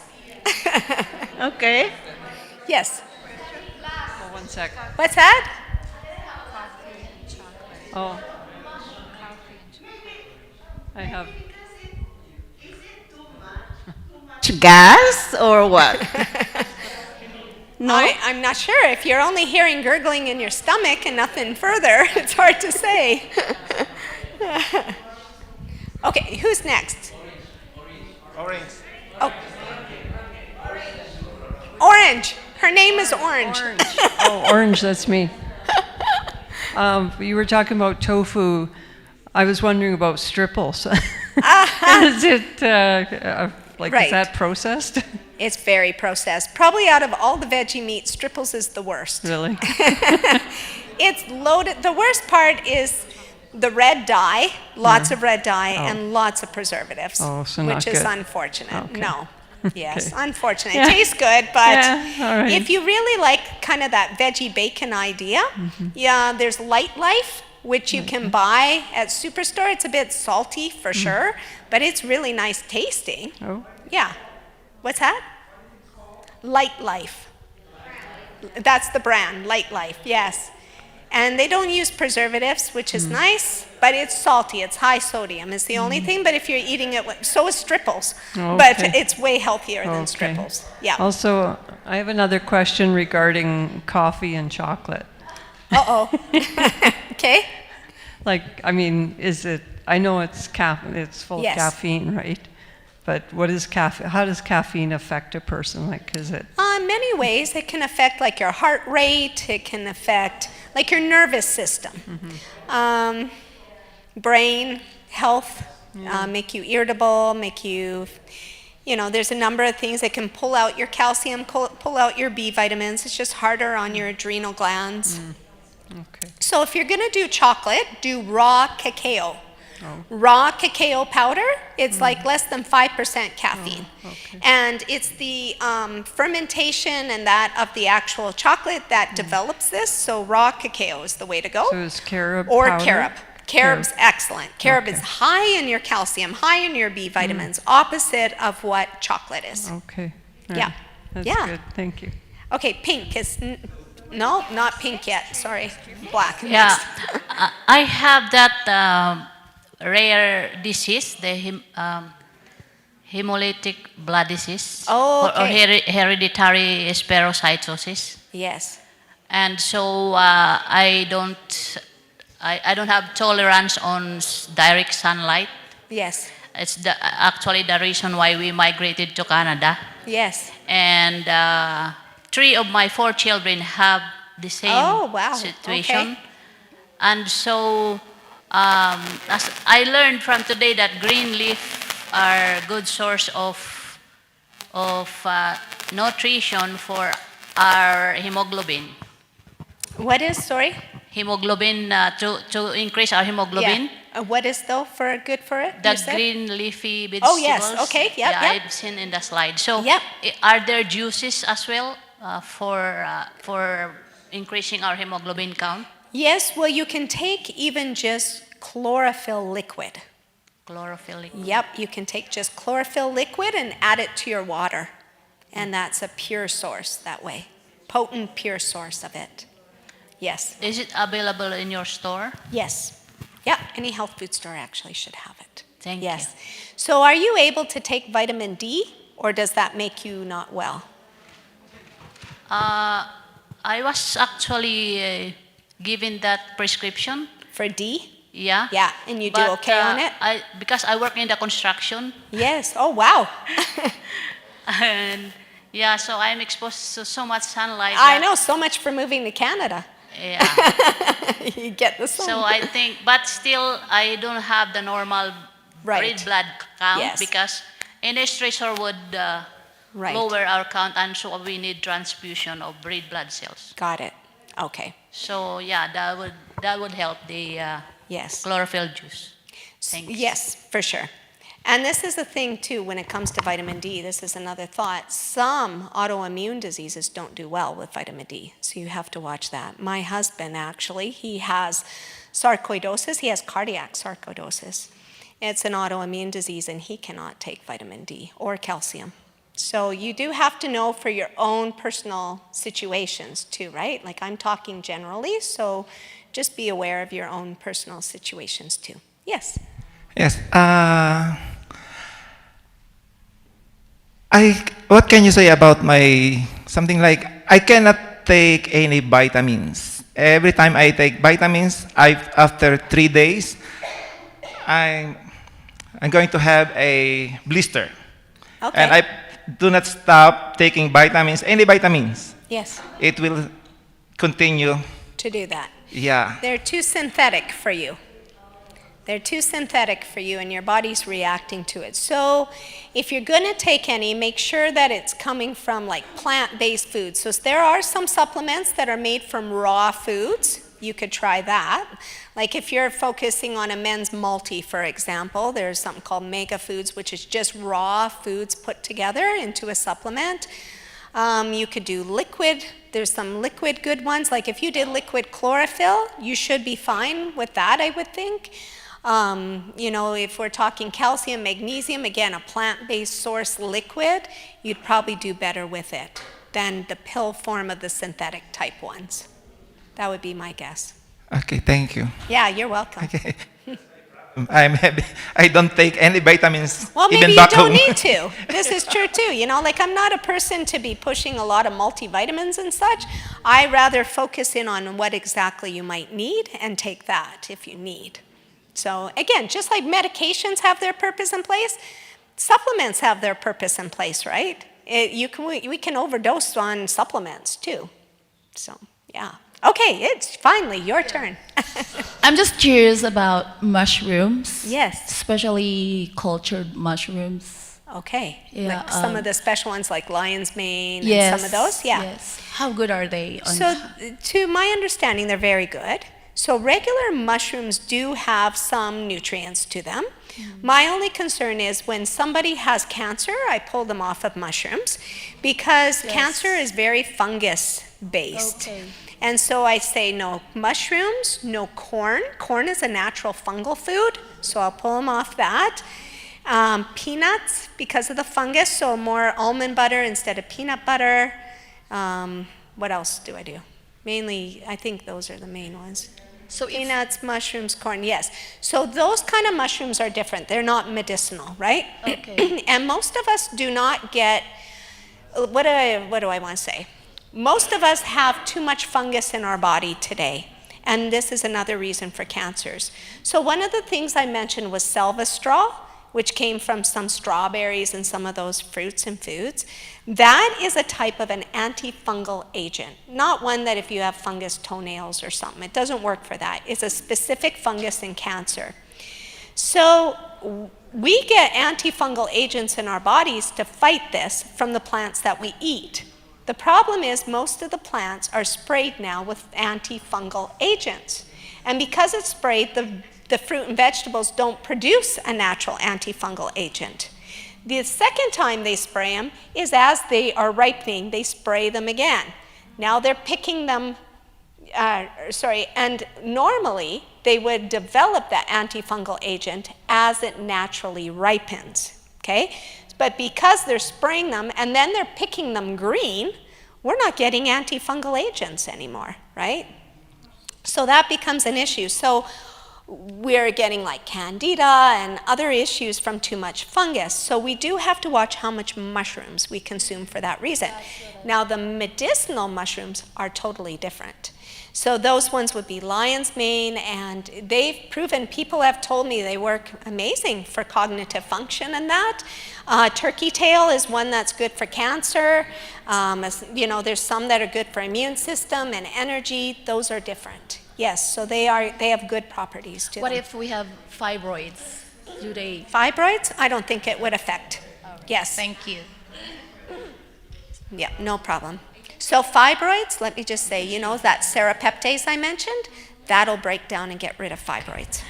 I think we have to entertain one more questions because it's already past the hour of our program. I hope you understand we need the rest, okay? That's the most important thing that we need to take and home. If you come tomorrow, I will be talking more tomorrow as we cook and as we demonstrate. I'll share more. See? So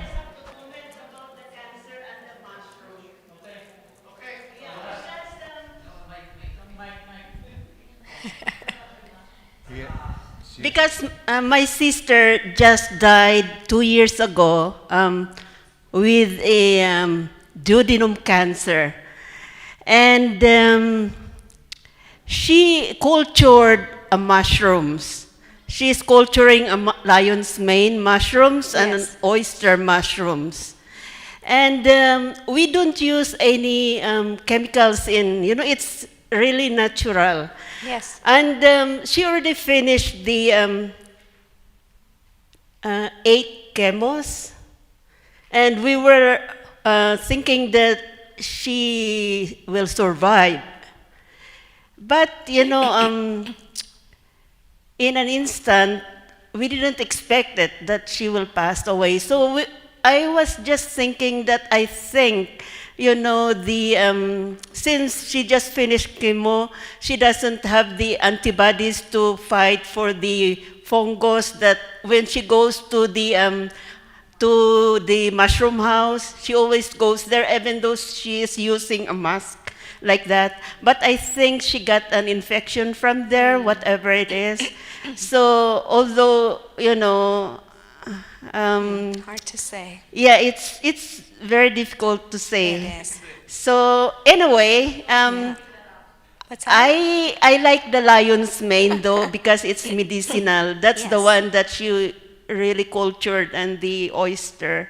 But now we stopped it because I don't know how to do it since she passed away. So we decided not to continue. Gotcha. thank you so much. Oh, sorry. Okay. Are we? Do you have any comments on that one? Nope. I'm not sure what to comment on that. I mean, it's always hard to say for sure, right? Of what causes cancer, what doesn't. Yeah, I don't know what to say with that. I mean, we do know cancer is fungus-based. I know that. That's part of it, right? And certain things like protein and that can feed it, especially animal protein. And so it's a lot of times it's not one thing, it's a number of things that can contribute. Our diet, our lifestyle, all of that can play a role. Yeah.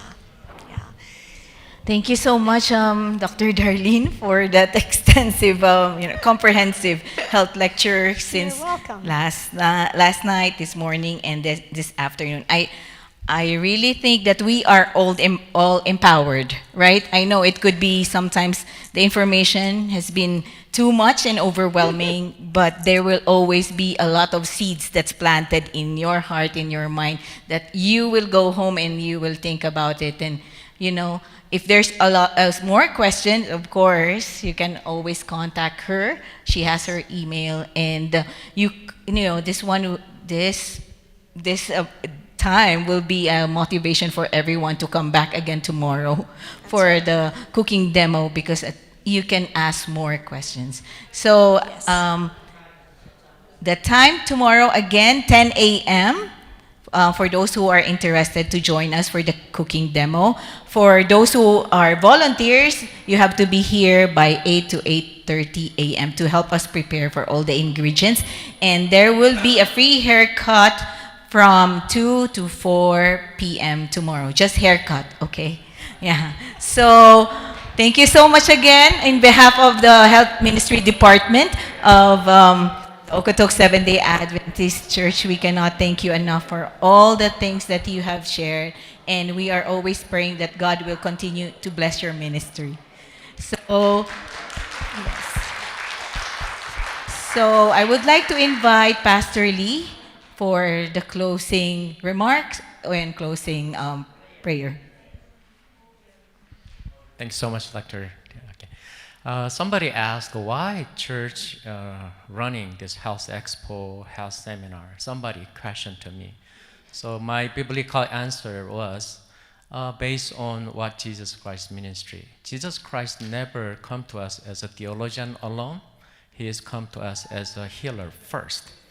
So if you go find in biblical root why we are Adventist church doing it, because Matthew 9:35 to 38, it says Jesus went to all the villages and city and entered into the synagogue teaching, preaching, and also teaching the people, and also heal the people. Because Jesus saw people are sick mentally, physically, and spiritually dead. That's why he gave the life, he healed the people. So this is an ideal picture of Adventists in the last day. So why Dr. Darlene is doing it? Because the message, prepare herself, be like this. So our church in Okotoks, we have a vision to heal this certain area and also teaching them, also saving them. So please remember, this is one of the very strong part of the mission. I would like to let you stand for our... Okay. Oh, Heavenly Father, we thank you for the amazing system of body given to us as a gift. From the small cell to bigger part of the organ, you're running harmoniously and perfectly every day. We thank you. We are here a giver from you, all the body we have. We praise you and thank you for your maintaining and restoring our body according to your will, Lord. Everybody has been given body, but everybody use body differently. That's why we have different life. Somebody has vitalized, energized the life, and somebody has always leaned on the hospital, laying into the sick bed. This is how we want to learn. Father, please give us wisdom how to maintain and give glory to you as a steward, our body as a sanctuary. Father, this time, we once again dedicate this body is yours. The wisdom of the maintain or restoration is coming from you, Lord. We would like to learn from you, train our body, and we may reflect your glory in our life. We have a lot of health lectures this way, but we don't practice very much, really. We confess our ignorant and very lazy way. This time, we once again dedicate ourselves, what we learn, what we listen from the Holy Spirit through the Dr. Darlene. This will be practiced from tomorrow in our table of the food. Thank you so much, Lord, that mission we can have a healing method to reaching out to the people, our neighbor, hospital, many people, your beloved people are suffering and dying. We cannot just ignore it. We would like to move and touch something we have to do for these people, Lord. Please use us, equip us, and also do your healing ministry through Okotoks Church. We thank you for all this mission and vision and also the wisdom we have. We ask all this in Jesus Christ's name. Amen.